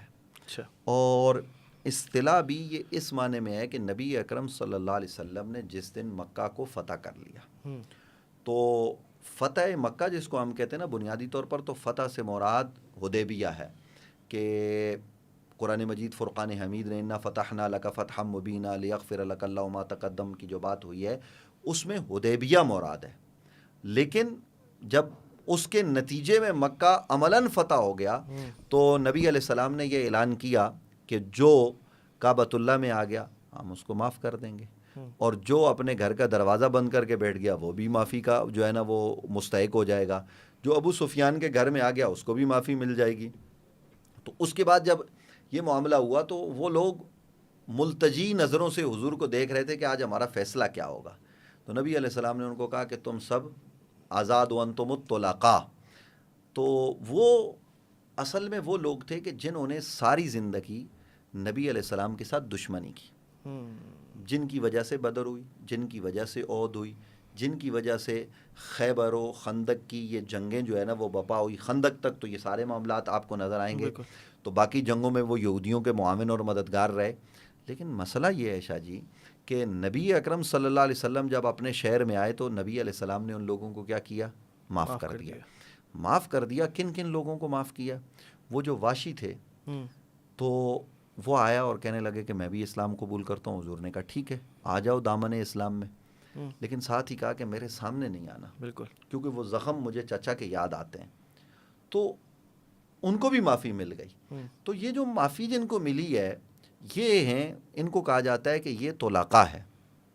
ٹھیک ہے, یعنی جن کو معافی مل گئی. لیکن مسئلہ یہ ہے کہ ہمارے یہاں جو میں نے ابھی تھوڑی دیر پہلے صحابہ کی تعریف کی ہے نا, اصولیین, متکلمین, محدثین, تو محدثین کی فکر کے مطابق یہ لوگ چونکہ نبی علیہ السلام کی ان سے ان کی ملاقات ہوئی تو یہ طلقاء ہیں, اور جو ان میں اسلام پر قائم رہے بعد میں اسلام سے پھرے نہیں اور خاتمہ بالخیر خاتمہ بالایمان ہو گیا, تو یہ لوگ ظاہر طلقاء بھی ہیں اور صحابہ بھی ہیں. تو یہ محدثین نے ان کے متعلق کہا ہے. دیکھیے ان میں کون لوگ ہیں؟ ان میں بڑے بڑے لوگ ہیں جنہوں نے اسلام کے لیے بعد ازاں قربانی دی. ایک مسئلہ ہے کہ وہ حضرت اکرمہ ہیں طلقاء میں یا نہیں ہیں, چونکہ وہ جو اس وقت نبی علیہ السلام نے جن کو کہا نا کہ تم سب آزاد ہو, تو حضرت اکرمہ اس وقت موجود نہیں تھے. وہ ابو جہل کا بیٹا, وہ مکہ چھوڑ کے جا چکے, لیکن بیوی نے آ کے سفارش کی تو نبی علیہ السلام نے اکرمہ کو نہ صرف معاف کیا بلکہ جب وہ آئے تو نبی علیہ السلام نے کھڑے ہو کر اس کو ملے, اور اس وقت حضور کا جو چادر مبارک تھی وہ زمین پر لگ گئی. یعنی اس طرح سے نبی علیہ السلام نے اس کو ویلکم کیا, اور پھر بعد ازاں اکرمہ نے اسلام کے لیے قربانیاں دی ہیں. تو ایسے لوگ بھی ہیں, ہمیں کسی سے کوئی مطلب مسئلہ نہیں ہے. جن کو حضور نے معاف کر دیا, میں اور آپ کون ہوتے ہیں 1400 سال بعد ہم کہیں کہ نہیں جی ان کے لیے معافی نہیں؟ بھائی نبی علیہ السلام سے زیادہ ہم نہیں جانتے. نبی علیہ السلام نے جنہوں نے کلیجہ چبایا تھا حضور علیہ السلام نے ان کو بھی معاف کر دیا, واشی کو بھی معاف کر دیا. تو یہ جو طلقاء کی اصطلاح ہے یہ ایک اصطلاح ہے, اور یہ اسلام کی اصطلاح, یاد رکھیے گا. اسلام سے پہلے قبائل کے ناموں پر بات ہوتی تھی. ہمارے استاد گرامی فرمایا کرتے ہیں کہ یہ جو سابقون الاولون ہے یہ بھی اسلام کی اصطلاح ہے, اسلام کا دیا ہوا نام ہے. مہاجرین یہ اسلام کا نام ہے. انصار یہ اسلام کی دی ہوئی اصطلاح ہے. اور اسی طریقے سے پہلے مہاجرین ہیں, انصار ہیں, اور پھر طلقاء ہیں. یہ اصطلاح ہیں جو اسلام نے دی ہیں, یہ وہ نام ہیں. تو ان ناموں کو استعمال کیا جاتا ہے. تو یہ لوگ طلقاء کہلاتے ہیں جن کو نبی علیہ السلام نے معاف کر دیا. لیکن کیا یہ ہمارے یہاں آج کل جو ہو رہا ہے یہ صحیح ہو رہا ہے کہ خلفائے راشدین تک ذکر ہو رہا ہے, پھر بعد میں سارے صحابیوں کو چھوڑ دیا جا رہا ہے, اور پھر طلقاء پہ سیدھا آیا جا رہا ہے؟ دیکھیے میں آپ کو عرض کروں کہ ہمارے معاشرے میں تو بگاڑ بہت زیادہ ہے, کیونکہ قرآن مجید فرقان حمید نے یہ بات ارشاد فرمائی ہے, لا یستوی منکم من انفق من قبل الفتح وقاتل, کہ برابر نہیں ہیں کون سے لوگ؟ وہ جنہوں نے پہلے فتح مکہ سے پہلے جنہوں نے ہجرت کی یعنی حدیبیہ سے پہلے, اور جنہوں نے قتال کیا وہ لوگ, اور وہ جنہوں نے بعد میں قتال کیا. اور مال خرچ کیا وہ برابر نہیں ہے. اچھا یہ کون لوگ ہیں بعد والے؟ بعد والے وہ نہیں ہیں جنہوں نے اسلام قبول کیا. قرآن کہتا ہے لا یستوی منکم من انفق من قبل الفتح وقاتل، یعنی وہ لوگ جو مکہ میں رہ گئے تھے، جیسے حضرت عباس تھے، حضور نے ان کو روکا، یہ تو حضور کے آرڈر پہ رکے اور یہ رپورٹ دیتے تھے، ان کا معاملہ مختلف ہے. لیکن کچھ ایسے لوگ بھی تھے جو مکہ میں رہ گئے جنہوں نے اپنا اسلام چھپایا ہوا تھا، وہ ان کو ہجرت کا بھی موقع نہیں ملا، وہ تھے مسلمان، کلمہ پڑھ چکے تھے، اور نہ ان کو جہاد کا موقع ملا، نہ مال خرچ کرنے کا موقع ملا. تو قرآن نے کہا وہ جو پہلے سبقت لے گئے اور جو بعد والے ہیں وہ برابر نہیں ہیں. اور قرآن مجید فرقان حمید نے ہمیں اصول دیا ہے. تو سب سے پہلے جب حضور کے صحابہ کی بات ہو تو ہمیں اولاً ان صحابہ کو یاد کرنا ہے جو پہلے دن حضور کے ساتھ ہیں. حضرت علی ہیں، جناب حضرت زید ہیں، جناب حضرت سیدنا ابو بکر صدیق رضی اللہ تعالیٰ عنہ ہیں، حضرت خدیجہ ہیں، اور پھر یہ حضرات حضرت عبد الرحمن بن عوف ہیں، حضرت عثمان ہیں، حضرت سیدنا فاروق اعظم ہیں، اور یہ حضرت عمار بن یاسر کا خاندان ہے. اسی طریقے سے جناب حضرت بلال ہیں، اور یہ سارے صحابہ آپ کو نظر آئیں گے. حضرت سید الشہداء امیر حمزہ ہیں. یہ وہ لوگ ہیں جو ابتدا میں اسلام لانے والے ہیں. تو آج بدقسمتی یہ ہے کہ ہمارے نسل نو کو، بلکہ ہمارے مدارس کے لوگوں کو بھی بعض جو ابتدائی جو ہے نا وہ درجوں میں پڑھتے ہیں تو ان کو بھی ان صحابہ کے بارے میں نہیں بتایا جاتا ہے. حالانکہ یہ تو اصلاً وہ صحابہ ہیں جنہوں نے نبی علیہ السلام کی سب سے زیادہ صحبت پائی ہے اور نبی علیہ السلام سے سیکھا ہے، دار ارقم میں سیکھا ہے. تو ان صحابہ کے تذکرے زیادہ ہونے چاہیے. باقی آپ بعد والوں کے کرتے رہیں، لیکن پھر آپ یہ معیار تو رکھیں نا کہ آپ کن صحابہ کرام رضوان اللہ تعالی. ہم حضرت عبداللہ بن مسعود کا تذکرہ کیوں نہیں کرتے؟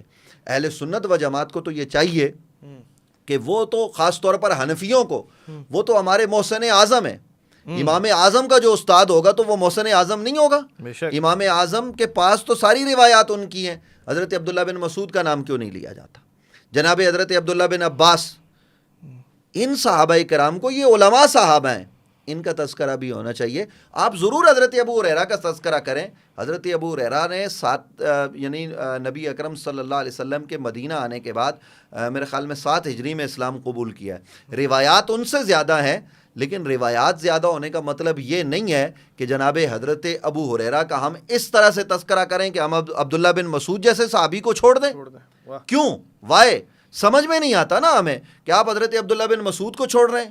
آپ ان صحابہ کو چھوڑ رہے ہیں کہ جن کی عظمت اللہ کا قرآن بیان کر رہا ہے، جن کی شان میں اللہ کا قرآن نازل ہو رہا ہے. تو آپ حضرت ابو ہریرہ کا تذکرہ کریں، ہمیں کوئی حرج نہیں ہے. لیکن آپ ان صحابہ کرام کو، آپ ام المومنین حضرت عائشہ کا ذکر کیوں نہیں کرتے جو نبی علیہ السلام کے گھر کی ساری روایات ہمیں بتاتی ہیں کہ حضور نے گھر میں کس طرح سے زندگی کے شب و روز گزارے. تو یہ جو بات ہم نے پہلے کی نا کہ جب ہم توازن نہیں رکھتے، جب ہم ترتیب کا لحاظ نہیں رکھتے، تو پھر ہمارے ساتھی بعض ایسے ہیں، بھائی شہر میں حضرت ابو ہریرہ، آپ اپنے والد کے نام پر بھی مسجد بنائیں، کوئی حرج کی بات نہیں ہے. ابو ہریرہ رضی اللہ عنہ کے نام پر بھی بنائیں. لیکن میں لوگوں کو کہتا ہوں کہ ہم حنفیوں کو تو کم از کم غور کرنا چاہیے کہ ہم امام اعظم ابو حنیفہ مسجد تو بناتے ہیں، عبداللہ بن مسعود مسجد کیوں نہیں بناتے؟ یہ سوچنے کی بات. ان کو حضرت علی سے زیادہ محبت تھی نا، شاید اس وجہ سے نہیں بناتے. حضرت علی کے شاگرد تھے. اور دوسری بات یہ کہ میں تو وہ بات بھی نہیں کر رہا اس وقت، تو میں وہ بات کر رہا ہوں کہ حضرت عبداللہ بن مسعود سے حنفیوں نے روایات لی ہیں. بالکل. خیر، ہم پہ ایک اور اعتراض یہ بھی لگتا ہے کہ بھائی حضور صلی اللہ علیہ وسلم تو چاہے اپنے آخری وقت میں ہوں، چاہے بیمار ہوں یا کچھ بھی ہو، ان کی اتباع لازمی ہے. حدیث کرتاس میں میرا مقصد ہے یہاں پہ. تو کیا یہ صحیح روایت ہے؟ دیکھیے، میں جو اس طرح کی روایات ہیں، نہ ہمارا دل جو ہے نا وہ اس کو قبول کرتا ہے، نہ ذہن. اور دوسری بات یہ ہے کہ حدیث کے قبول و رد کا ایک طریقہ ہے. وہ حدیث جو قرآن کے مطابق ہوگی وہ قبول کی جائے گی. وہ روایت جو قرآن سے متصادم ہو، وہ کتنی قوی کیوں نہ ہو، اس کو قبول نہیں کیا جائے گا. قرآن مجید فرقان حمید صحابہ کو یہ تعلیم دے رہا ہے کہ جو تمہیں رسول دیں فخذوہ، اس کو لے لیں، وما نہاکم عنہ فانتہوا، اور جس سے وہ روکیں اس سے رک جاؤ. تو کیا یہ ہو سکتا ہے؟ آپ صحابہ سے یہ تصور کر سکتے ہیں کہ حضور کہیں یہ کرو اور صحابہ نہ کریں؟ یہ بخاری کے اندر اور دیگر کتب کے اندر بھی بعض روایات ایسی آ گئی ہیں کہ جن روایات کو کم از کم محبت والا تو کوئی آدمی قبول نہیں کر سکتا. ایسی روایات وہ مانی نہیں جا سکتی. تو اس لیے ان روایتوں کی بنیاد پر ہی بعد میں جو ہے نا وہ جھگڑا ڈالا جاتا ہے, اور پھر اسی پر جو ہے نا وہ ہم جو ہے نا وہ باغ فدق پر آ جاتے ہیں, ان روایات کو بیان کر کے معاشرے کے اندر جو ہے نا وہ ایجانی کیفیت پیدا کی جاتی ہے. ہمارے بزرگوں نے جنہوں نے ان روایات کو مانا ہے نا, تو انہوں نے ماشاءاللہ سے وہ خوبصورت تعویل کی ہے کہ کسی کا ایمان جانے کا اندیشہ نہیں رہتا. کیونکہ جب ان معاملات میں ہم پڑھتے ہیں نا, تو دیکھیے یہ وہ شخصیات ہیں جو قرآنی شخصیات ہیں, یعنی حضرت ابو بکر, حضرت عمر, حضرت مولا علی, حضرت سیدہ زہرا اور دیگر جو صحابہ کرام ہیں, یہ قرآنی شخصیات ہیں. اور قرآن جو ان کے متعلق کہتا ہے نا, قرآن ان کے متعلق بڑی عظمتوں کی بات کرتا ہے. تو اس لیے اس طرح کی روایات بنیادی طور پر ہمیں, پہلی بات تو یہ ہے کہ ان کو ماننے میں آ رہا ہے, کیونکہ یہ قرآن کے ہمیں خلاف نظر آتی ہیں, اور جو روایت قرآن کے خلاف ہو ہم اس کو قبول کرنے کو تیار نہیں ہوتے. واہ سرکار, آخری میں آپ سے بس یہ پوچھنا چاہوں گا کہ مولا کے معنی کیا ہیں, کیونکہ بہت سے لوگ کہتے ہیں یہ تو دوست کے معنی ہیں اور اس طرح کے معنی ہیں. حضور صلی اللہ علیہ وسلم کیا کہہ کے کہیں گے؟ نبی علیہ السلام نے فرمایا من کن تو مولا فعلی مولا, جس کا میں مولا اس کا علی مولا.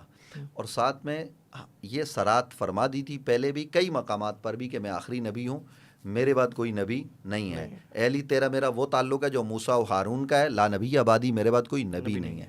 تو علی نبی نہیں ہیں, لیکن باقی حضرت مولا کائنات امیر المؤمنین یعصوب المسلمین اس درجے پر فائز ہیں کہ یہ مولا, ہم جو خاص طور پر صوفیاء کے ماننے والے نا, ان کو تو تردد ہونا ہی نہیں چاہیے کہ صوفیاء کو جتنی خیرات ملی ہے وہ در علی سے ملی ہے. اور یہ میں نہیں کہہ رہا, اگر میں کہوں یا میں اعلیٰ حضرت کا حوالہ بھی دوں تو شاید آپ یہ کہیں کہ بھئی اعلیٰ حضرت تو قادری ہیں, اور قادریوں کا شجرہ تو جناب حضرت سیدنا مولا علی کرم اللہ وجہ الکریم سے ملتا ہے, تو مطلب شجرہ طریقت کی بات ہو رہی ہے, نسبی شجرہ نہیں.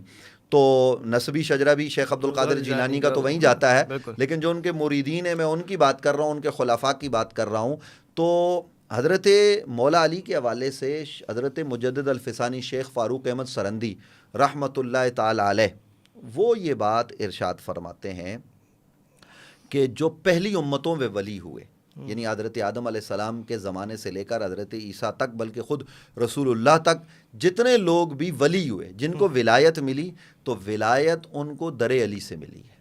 اور جو صبح قیامت تک ولی ہوں گے, تو ولی ہونے کا جو نوٹیفیکیشن ہوگا نا, یعنی جس عام الفاظ میں ناظرین کو سمجھانے کے لیے عرض کر دوں, وہ بارگاہ مولا مرتضیٰ سے جاری ہوتا ہے. جس پر مہر علی لگاتے ہیں ولی وہی ہوتا ہے. تو سارے ولیوں کے مولا اس معنی میں علی ہیں. تو مولا کا یہ معنی کرنا کہ صرف دوست, یہ تو مجھے سیدھا سیدھا جو ہے نا وہ عجیب و غریب بغض کی جو ہے نا وہ بیماری لگتی ہے. بھئی آپ کو حرج کیا ہے؟ علی علم کی خیرات بانٹ رہا ہے, علی حکمت کی خیرات بانٹ رہا ہے. انا دار الحکمت ولی باب ہوا, میں حکمت کا گھر ہوں, علی اس کا دروازہ ہے. انا مدینۃ العلم ولی باب ہوا, میں علم کا شہر, علی اس کا دروازہ. تو یہ خیرات علی بانٹ رہے ہیں, آپ کو تکلیف کیا ہے, آپ کو پریشانی کیا ہے؟ مجھے سمجھ میں نہیں آتا کہ آپ کو یہ کون سی جو ہے نا وہ بغض کی بیماری لائق ہو گئی کہ آپ جو ہے نا وہ معنی بھی اپنے مطلب کے کریں گے. یہ کیوں سمجھ میں نہیں آتا. مولا کے جو معنی کیے گئے, مولا خدا کے معنی میں نہیں, مولا نبی کے معنی میں نہیں ہے. باقی مولا آپ جس معنی میں بھی چاہیں استعمال کریں. اور یہاں ایک اور بات میں کہہ دوں, آج کل ایک اور بات کی جاتی ہے کہ روحانی طور پر, یہ میں چونکہ آپ نے سوال نہیں پوچھا, میں عرض کرنا چاہتا ہوں کہ جی حضرت ابو بکر صدیق روحانی خلیفہ ہیں, تو حضرت وہ ظاہری خلیفہ ہیں, حضرت علی روحانی خلیفہ ہیں. بھائی نبی علیہ السلام کے جو صحابہ حضور کے پاس تربیت یافتہ, جنہوں نے حضور کی بارگاہ میں لے کر خیرات پائی ہے, وہ سارے کے سارے نبی علیہ السلام کے روحانی خلفاء ہیں. سب نے حضور سے براہ راست روحانیت لی ہے. تو حضرت ابو بکر صدیق بھی روحانیت کے باب, کیا ہم حضرت ابو بکر صدیق کے پاس روحانیت نہیں تھی؟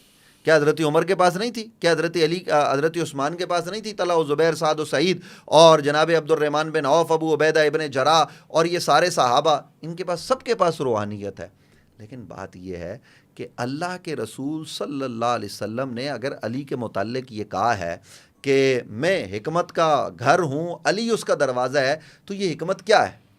یہ حکمت، یہ دانائی، یہ باطن، یہ کیا ہے؟ یہ وہ ہے کہ علی کے دروازے، جو علی جس گھر کا دروازہ ہے نا، وہاں سے خیرات آگے بٹے گی تو بٹ رہی ہے. تو اس کو ماننے میں ہم سب صحابہ کی عزت کرتے ہیں بھائی. کسی صحابی کے متعلق یہ نہیں ہے، سارے صحابہ میرے نبی صلی اللہ علیہ وسلم کے در سے خیرات پانے والے، براہ راست روحانیت بھی حاصل کرنے والے. لیکن اگر اللہ کے رسول کسی کا انتخاب کر دیں تو ماننا چاہیے. یہ بغض نہیں پالنا چاہیے کہ جناب یہ نہیں کر سکتے وہ کر سکتے ہیں. اللہ کے رسول صلی اللہ علیہ وسلم نے حضرت علی المرتضیٰ کرم اللہ وجہ الکریم کو جو عظمتیں، جو شانیں عطا کر دی ہیں، ان کو ماننے میں ہمیں آر محسوس نہیں ہونی چاہیے. اچھا، پھر ایک اور اعتراض ہے کہ چلو تم لوگ اگر مولا علی مان رہے ہو، ٹھیک ہے، اور تم اپنے بھی مولا مانتے ہو، جیسے حضور صلی اللہ علیہ وسلم کی حدیث کو مانتے ہو، من کنت مولا فازن علی مولا کو، تو مسلمان مولا سے کیسے جنگ کر سکتا ہے اپنے؟ نہیں، دیکھیے میں عرض کروں کہ ہم مولا اس معنی میں نہیں مانتے کہ جس معنی میں شیعہ حضرات، مجھے نام لینے میں کوئی حرج نہیں ہے، ہم اس معنی میں مولا نہیں مانتے. یعنی اس معنی میں مولا ماننا تو وہ تو ہمارے بس کی بات ہی نہیں ہے. ہم مولا اس معنی میں مانتے ہیں جس معنی میں صحابہ کرام نے، خود حضرت عمر نے مانا ہے. حضرت عمر نے بھی ان کو مولا کہا ہے، اور صحابہ کرام کو جب مشکل پیش آتی تو وہ مشکل کے حل کے لیے در علی پر جاتے. اور کئی ایسے فیصلے آپ کو نظر آ جائیں گے کہ جن فیصلوں پر حضرت مولا علی کرم اللہ وجہ الکریم نے اپنی مور لگا کے بتایا کہ فیصلہ اس طریقے سے کیا جاتا ہے. تو اس لیے باقی جو جنگوں کا معاملہ ہے تو یاد رکھیے کہ حضرت مولا مرتضیٰ کرم اللہ وجہ الکریم کے حوالے سے حضور نے فرما دیا کہ الحق حیث دار علی. اہل سنت و جماعت کا نظریہ یہ ہے کہ جہاں علی ہوگا حق وہاں ہوگا. یہ نہیں کہا کہ حق کے پیچھے علی ہوگا، بلکہ یہ بتایا کہ علی کے پیچھے حق ہوگا، یعنی الحق حیث دار علی. تو اہل سنت و جماعت کے ہاں جتنے بھی معاملات جو نزاعی ہوئے، نزاعات کے معاملات میں، یعنی منازعات میں، مشاجرات میں، ہر وقت حضرت علی حق پر تھے.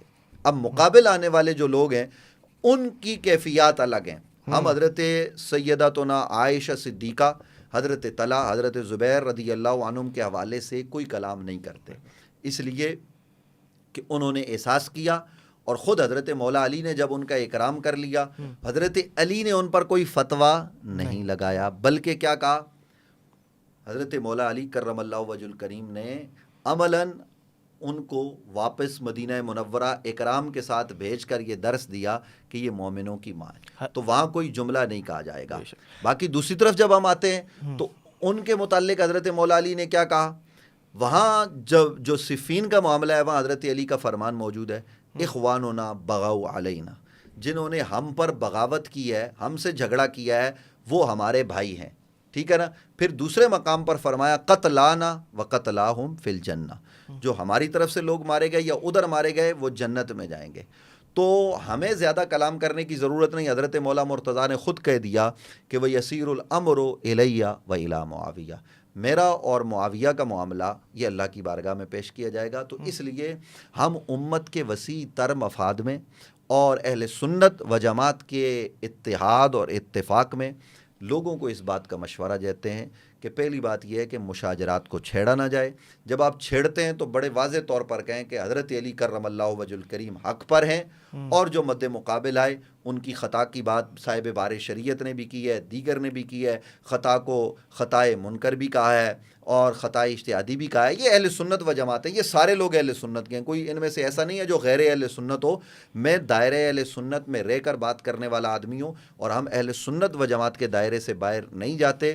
تو جو حضرت علی کرم اللہ وجہ الکریم کے ساتھ مشاجرات ہیں ان مشاجرات کے بابت آپ سکوت اختیار کریں تو بہتر ہے، اور جب آپ کو کلاس روم میں بات کرنی پڑتی ہے تو اس پر بات کی جائے. اور اس حوالے سے میں اپنے ناظرین کو، اور خیر ناظرین کو تو یہ مشورہ دیا نہیں جا سکتا، لیکن ہمارے ناظرین سننے والے یقیناً علماء ہوں گے اس مسئلے میں، جو علماء کرام تذبذب کا شکار ہیں یا وہ یہ سمجھتے ہیں کہ ہمیں کیا بات کرنی چاہیے کیا نہیں کرنی چاہیے. اس حوالے سے ہمارے شیخ استاذ العلماء حضرت قبلہ علامہ پیر مفتی سید شاہ حسین گردیزی دامت برکاتہم العالیہ، جو اس وقت بلا مبالغہ نابغہ روزگار شخصیت ہیں، انہوں نے ایک معرکۃ الآراء کتاب لکھی ہے، تفتزانیہ. تو میں اپنے سننے علماء علماء کو، جو نوجوان علماء ہیں جو مدرسے سے فارغ ہو چکے ہیں یا پڑھ رہے ہیں درس نظامیہ، میں ان کو کہوں گا کہ تفتزانی سے بھی آپ کو آشنائی حاصل ہوگی، آپ کو علم کلام بھی پتہ لگے گا کہ کس طریقے سے اس کا استعمال کیا جاتا ہے، منطق و فلسفہ سے بھی آپ کا معاملہ پڑے گا، صرف و نحو، بلاغت، یہ تمام علوم آپ کے پیش نظر ہوں گے جب آپ اس کتاب کا مطالعہ کریں گے، اور وہ کتاب آپ کو بتائے گی کہ کس طریقے سے ہم نے مشاجرات پر بات کرنی ہے، اور اہل سنت کے دائرے میں رہتے ہوئے کس طریقے سے ہم نے ان مسائل کو حل کرنا ہے۔ میں یہ سمجھتا ہوں کہ اگر ایک عالم دین تفتزانیاں پڑھ لے تو اس کی تسلی اور تشفی ہو جائے گی، اور جب وہ تفتزانیاں پڑھ لے گا تو شاہ جی پھر کوئی ساتھی پاکستان یا بیرون پاکستان نوجوان جب اس عالم دین سے سوال کرے گا تو وہ مشاجرات اور یہ منازعات کے معاملات پر ایسا جواب دے گا کہ سامنے والا مطمئن بھی ہوگا اور کسی کی توہین بھی نہیں ہوگی۔ واہ واہ واہ۔ آخری سوال ہے، مجھے پتا ہے آپ نے آگے بھی نکلنا ہے، تو تھوڑا سا سوال لمبا ہے اور شاید تھوڑا سا تلخ بھی لگے آپ کو، کہ جو آپ کے دوست ہیں جن کو میں دوست کہہ دیا تھا، انجینئر محمد علی مرزا صاحب، اب میں یوتھ کے پرسپیکٹو سے آپ کو ایک چیز سمجھانا چاہ رہا ہوں کہ جب یوتھ، اب ہم سب کے دل میں اہل بیت کی محبت الحمدللہ ہے، تو انہوں نے کیپچر کی یہ مارکیٹ اہل بیت اہل بیت اہل بیت اہل بیت کر کے، پھر انہوں نے جو یوتھ بہت لاجیکل ہو گئی ہے، اب چیزیں نا لاجک مانگتی ہے، ہر چیز کے پیچھے کیا لاجک لاؤ لاجک لاؤ لاجک لاؤ، تو یوتھ کو یہ ہوا کہ یار ہمارے ممبروں سے فرسٹ آف آل ایک دوسرے سے لڑائی کے علاوہ کچھ ہو نہیں رہا، پھر دوسری چیز یہ ہو رہی ہے کہ غوث پاک ہمارے سروں کا تاج ہیں، لیکن ان کی کرامتیں یہ سنائی جا رہی ہیں کہ وہ مرغی زندہ کر دی، پھر وہ بیڑا 12 سال پرانا والا نکال دیا، پھر وہ ایک ہیں وہ اللہ معاف کرے وہ یہ کرامت سنا رہے ہیں کہ ایک بندے کو 72 دفعہ رات میں تلام کروا دیا، پھر سلام پھروا دیا تو وہ حافظ ہو گئے، اس طرح والے ناظرے ہو گئے، اس طرح کی کرامتیں، پھر وہ انجینئر نے اس کو کیپچر کیا، اس پہ مذاق بنایا، اور پھر جو یوتھ ہے وہ انہوں نے کہا یار یہ بندہ حق کی بات کر رہا ہے، یہ سب جو ہیں ہمیں جھوٹ بتا رہے ہیں، اور پھر ان مولوی حضرات جو ہیں وہ غوث پاک کی کرامت تو بتائیں گے اور بھی پیروں کی ولیوں کی کرامتیں بتائیں گے، لیکن اہل بیت کی کرامت نہیں بتاتے، اور جب اہل بیت کی کرامت کی بات ہے انہوں نے تو شیعہ روایت ہے۔ کافی لمبا سوال ہو گیا ہے۔ انیشا جی میں عرض کرتا ہوں کہ وہ جو جیلم والے صاحب ہیں نا جی، جن کے پاس ہم گئے بھی تھے، اور گئے اسی لیے تھے کہ آئیے بیٹھیے سامنے بیٹھ کے ہم بات کرتے ہیں، آپ جو لوگوں کو غوث پاک کی صورت دکھا رہے ہیں نا، غوث پاک وہ ہیں یا غوث پاک وہ ہیں جو انہوں نے خود لکھا ہے کہ میں ہوں شیخ عبد القادر جیلانی، تو ہم ان کو بتانا چاہ رہے تھے کہ دیکھیے ایک ہے ولی کے حوالے سے منسوب کوئی کتاب، شاہ جی یعنی وہ کتاب سیدنا شیخ عبد القادر جیلانی نے نہیں لکھی، کسی نے لکھی، ان کے حوالے سے کوئی کرامت لکھ دی، ادھر ادھر کی بیان کر دی۔ کرامت تو بنیادی طور پر وہ چیز جو خارق عادت ہوتی ہے کہ جو عقل میں نہ آئے، لیکن جو ان کا علمی کام ہے، جو ان کا اسلام کے لیے کام ہے، وہ روز روشن کی طرح عیاں ہے۔ یہ بنیادی طور پر جو صاحب ہے نا، جو آپ کہہ رہے ہیں کہ اہل بیت کے نام پر انہوں نے مارکیٹ کو کیپچر کیا، تو یہ وہ لوگ ہیں کہ یہ اہل بیت سے محبت کرنے والے نہیں ہیں، میں آپ کو سچ بتا رہا ہوں، ان کے دلوں میں اہل بیت کا آپ کو بغض نظر آئے گا۔ جو یہ کہہ دے کہ حسن تے شے ہی کوئی نہیں، تو مجھے آپ یہ بتائیں کہ وہ اہل بیت سے محبت کرنے والا ہوگا؟ وہ سیدنا شیخ عبد القادر جیلانی کی جد اعلیٰ کے متعلق یہ جملے کہتا ہے۔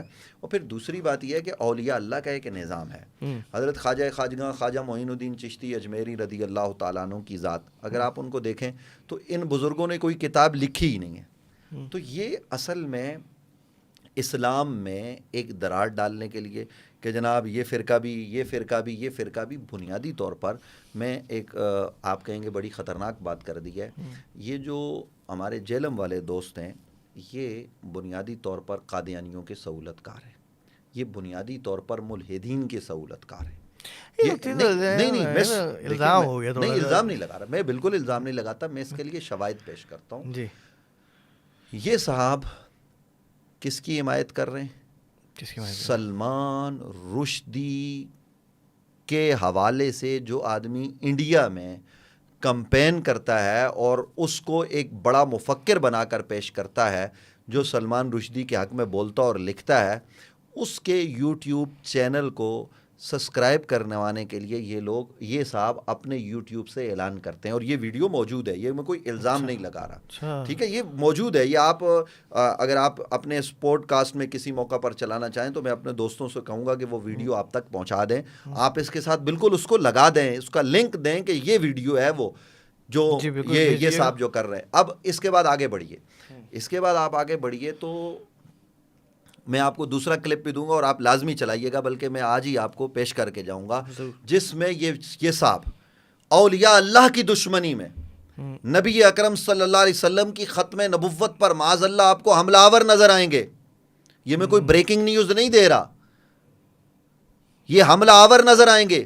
یہ جہلم والے صاحب, انہوں نے پتہ ہے کتنی عجیب بات کی ہے. میرا انداز نہیں ہے کہ میں گالی دے کے بات کروں, کیونکہ میں مجبور ہوں کہ مجھے بارگاہ رسالت مآب صلی اللہ علیہ وسلم سے جو درس ملا ہے, جو اہل بیت اطہار کی بارگاہ سے, کہ وہ گالی دینے والے نہیں ہوتے. یہ صاحب, میں نے بھی ابھی اہل بیت کی تعریف کی ہے نا, یہ ہے اہل بیت کی تعریف. ہم توازن کے ساتھ اہل بیت کی عظمتوں کو بیان کرتے ہیں. یہ کیا بیان کریں گے؟ ہم بتاتے ہیں کہ علی کون ہے. علی وہ اشجع الاشجعین ہے کہ جس کے سامنے کوئی دم نہیں مار سکتا تھا. لیکن یہ صاحب وہ ہیں کہ جو اہل بیت کا نام لے کر لوگوں کو گمراہ کر رہے ہیں. انہوں نے تاجدار گولڈا سیدنا پیر مہر علی شاہ رضی اللہ تعالیٰ عنہ, جو مامور من الرسول ہیں, جو اس خطے میں امام المسلمین ہیں. جب آپ قادیانی کے خلاف کھڑے ہوئے نا تو آپ مدینہ منورہ میں تھے, وہاں سے حرمین سے آپ کو واپس بھیجا گیا اور آپ یہاں آئے تو اس خطے میں تمام لوگوں نے, وہ خواہ شیعہ ہوں, وہ خواہ اس زمانے کے حنفی ہوں, دیوبندی بریلوی اتنی تقسیم تھی نہیں 1900 میں, اور اعلیٰ حضرت نے چونکہ کتاب اسام الحرمین 1907 میں لکھی تو وہ والی تقسیم تو اس وقت نہیں تھی, باقی غیر مقلد تھے. ان سب نے اپنے مشترکہ امام بنایا فاتح قادیان تاجدار گولڈا حضرت سیدنا پیر مہر علی شاہ رضی اللہ تعالیٰ عنہ کو. اس بدبخت آدمی نے کہا کہ مجھے قادیانیوں نے مواد بھیجا ہے, اور قادیانیوں نے جو مواد مجھے بھیجا ہے اس مواد میں انہوں نے یہ کہا ہے کہ معاذ اللہ حضرت تاجدار گولڈا بھاگ گئے تھے. آپ بتائیے یہ قادیانیوں کی سہولت کاری ہے یا نہیں؟ یہ میں ویڈیو کلپ آپ کو دے کے جاؤں گا, آپ اپنے اس پوڈ کاسٹ میں اس کو شامل کیجئے اور اس کو بتائیے کہ جناب یہ کیسا بدبخت آدمی ہے. یعنی جو قادیانیوں کا سہولت کار بن جائے, یہ سہولت کاری تو نہیں تو اور کیا ہے. آج تک اس خطے میں کوئی ایک فرد نہیں ہے جس نے حضرت تاجدار گولڈا کے خلاف بات کی ہو, اور جو صبح قیامت تک مرزائیت کے خلاف, قادیانیت کے خلاف جو بھی آدمی ختم نبوت پر کام کرے گا, جو نوکری پیش کرے گا ختم نبوت کے حوالے سے, وہ حضرت تاجدار گولڈا پیر مہر علی شاہ رحمت اللہ تعالی علیہ کی کتابوں ہی کو اپنا امام مانے گا. اس لیے کہ جو کچھ مواد ہے قادیانی کے حوالے سے وہاں پر موجود ہے. آپ جو ہے نا وہ کتابوں کا آپ مطالعہ کریں, شمس الہدایت ہے, سیف چشتیائی ہے, یہ کتابیں روز روشن کی طرح یہاں ہیں, جس میں حضرت تاجدار گولڈا نے قادیانیت کا ناطقہ بند کیا ہے. اور قادیانی خود تسلیم کرتے ہیں کہ وہ حضرت تاجدار گولڈا کا مقابلہ نہیں کر سکے, اور یہ جہلم میں بیٹھ کر یہ آدمی حضرت پیر مہر علی شاہ صاحب کے حوالے سے یہ زبان جو ہے نا وہ زبان تان دراز کرتا ہے, اور پھر ان کی کتابوں پر یہ کلام کرتا ہے. اس آدمی کو بنیادی علوم نہیں آتے. جس آدمی کو بنیادی علوم نہیں آتے وہ آدمی اس طرح کی باتیں کیوں کرتا ہے؟ میں نے تو شاہ جی رمضان المبارک میں اپنے ویڈیو پیغام میں اس کو پیشکش کی کہ آپ آؤ کراچی, میں آپ کو ٹکٹ دوں گا بزنس کلاس کا, اور جہلم سے یہاں تک سیکورٹی دوں گا, اسلام آباد تک گاڑی دوں گا, اور کراچی کے کسی بھی 5 اسٹار ہوٹل میں کون سی سیکورٹی کا مسئلہ ہے؟ خطرناک ترین لوگ جن کو بہت زیادہ تھریٹ ہوتے ہیں وہ بھی کراچی کا سفر کرتے ہیں. یہاں ایئرپورٹ کے اندر ہوٹل ہے, آپ آ جاؤ, ہم آپ کے ساتھ علمی انداز میں بات کرنے کو تیار ہیں. لیکن یہ آدمی کبھی بھی اپنے کیمرے اور کمرے سے باہر نہیں آتا, تو ایسے آدمی سے آپ کیا بات کریں. باقی رہ گیا ہمارے جہلم جانے کے بعد ہزاروں لوگ اس کو چھوڑ چکے ہیں, اور اس رمضان المبارک میں یہ جو رمضان گزر رہا ہے, رمضان المبارک تو تقریباً گزر چکا, لیکن اس رمضان المبارک میں اس نے کیا کیا, وہ جی میں آن لائن مناظرے کے لیے تیار ہوں. مناظرے آن لائن نہیں ہوتے. جو آدمی بنیادی طور پر مناظرہ رشیدیہ سے بھی آشنا اور آگاہ نہ ہو وہ مناظرہ کیا کرے گا؟ اس کو کیا پتا کہ مناظرہ کس چیز کا نام ہے یا علمی مکالمہ کس کو کہتے ہیں؟ تو اس لیے یہ میں نے جو جملے کہے میں الزام نہیں لگا رہا، یہ بنیادی طور پر یہ اس کے ثبوت میں آپ کو دوں گا اور آپ نے چلانے ہیں کہ یہ سہولت کار ہیں. ادھر سلمان رشدی یعنی، اور پھر دوسری طرف ملحدین جو اس وقت FIA جن لوگوں کو پکڑ رہی ہے پاکستان میں، توہین رسالت، توہین خدا اور پیغمبروں کی اور کتابوں کی توہین کرنے والے انتہائی کبھی قسم کے لوگ جن کو پکڑا جاتا ہے، ان کے موبائل، ان کے لیپ ٹاپ سے آپ کو اس آدمی کی ویڈیوز ملیں گی. تو پھر ہم کیا کہیں؟ اس لیے ہم چاہتے ہیں، یہ ہماری جذباتی باتیں نہیں، ہم اپنے اس دوست کو یہ پیغام دیتے ہیں کہ آپ آؤ، آپ دین کے لیے کام کرو، آپ اختلاف کرو، لیکن اختلاف کی حدود و قیود ہیں. آپ ان حدود و قیود میں رہ کر، آپ کبھی اہل بیت کا نام لے کر صحابہ پر تبرہ کرتے، آپ کبھی صحابہ کا نام لے کر اہل بیت پر تبرہ کرتے، اور آپ جو ہے نا وہ روایات کی مانی تشریح و تعبیر کرتے. چونکہ جس آدمی کے پاس علوم کو سمجھنے کے لیے، شاہ جی کسی بھی ایک کتاب کو سمجھنے کے لیے آپ کے پاس 14 علوم کا ہونا ضروری ہے.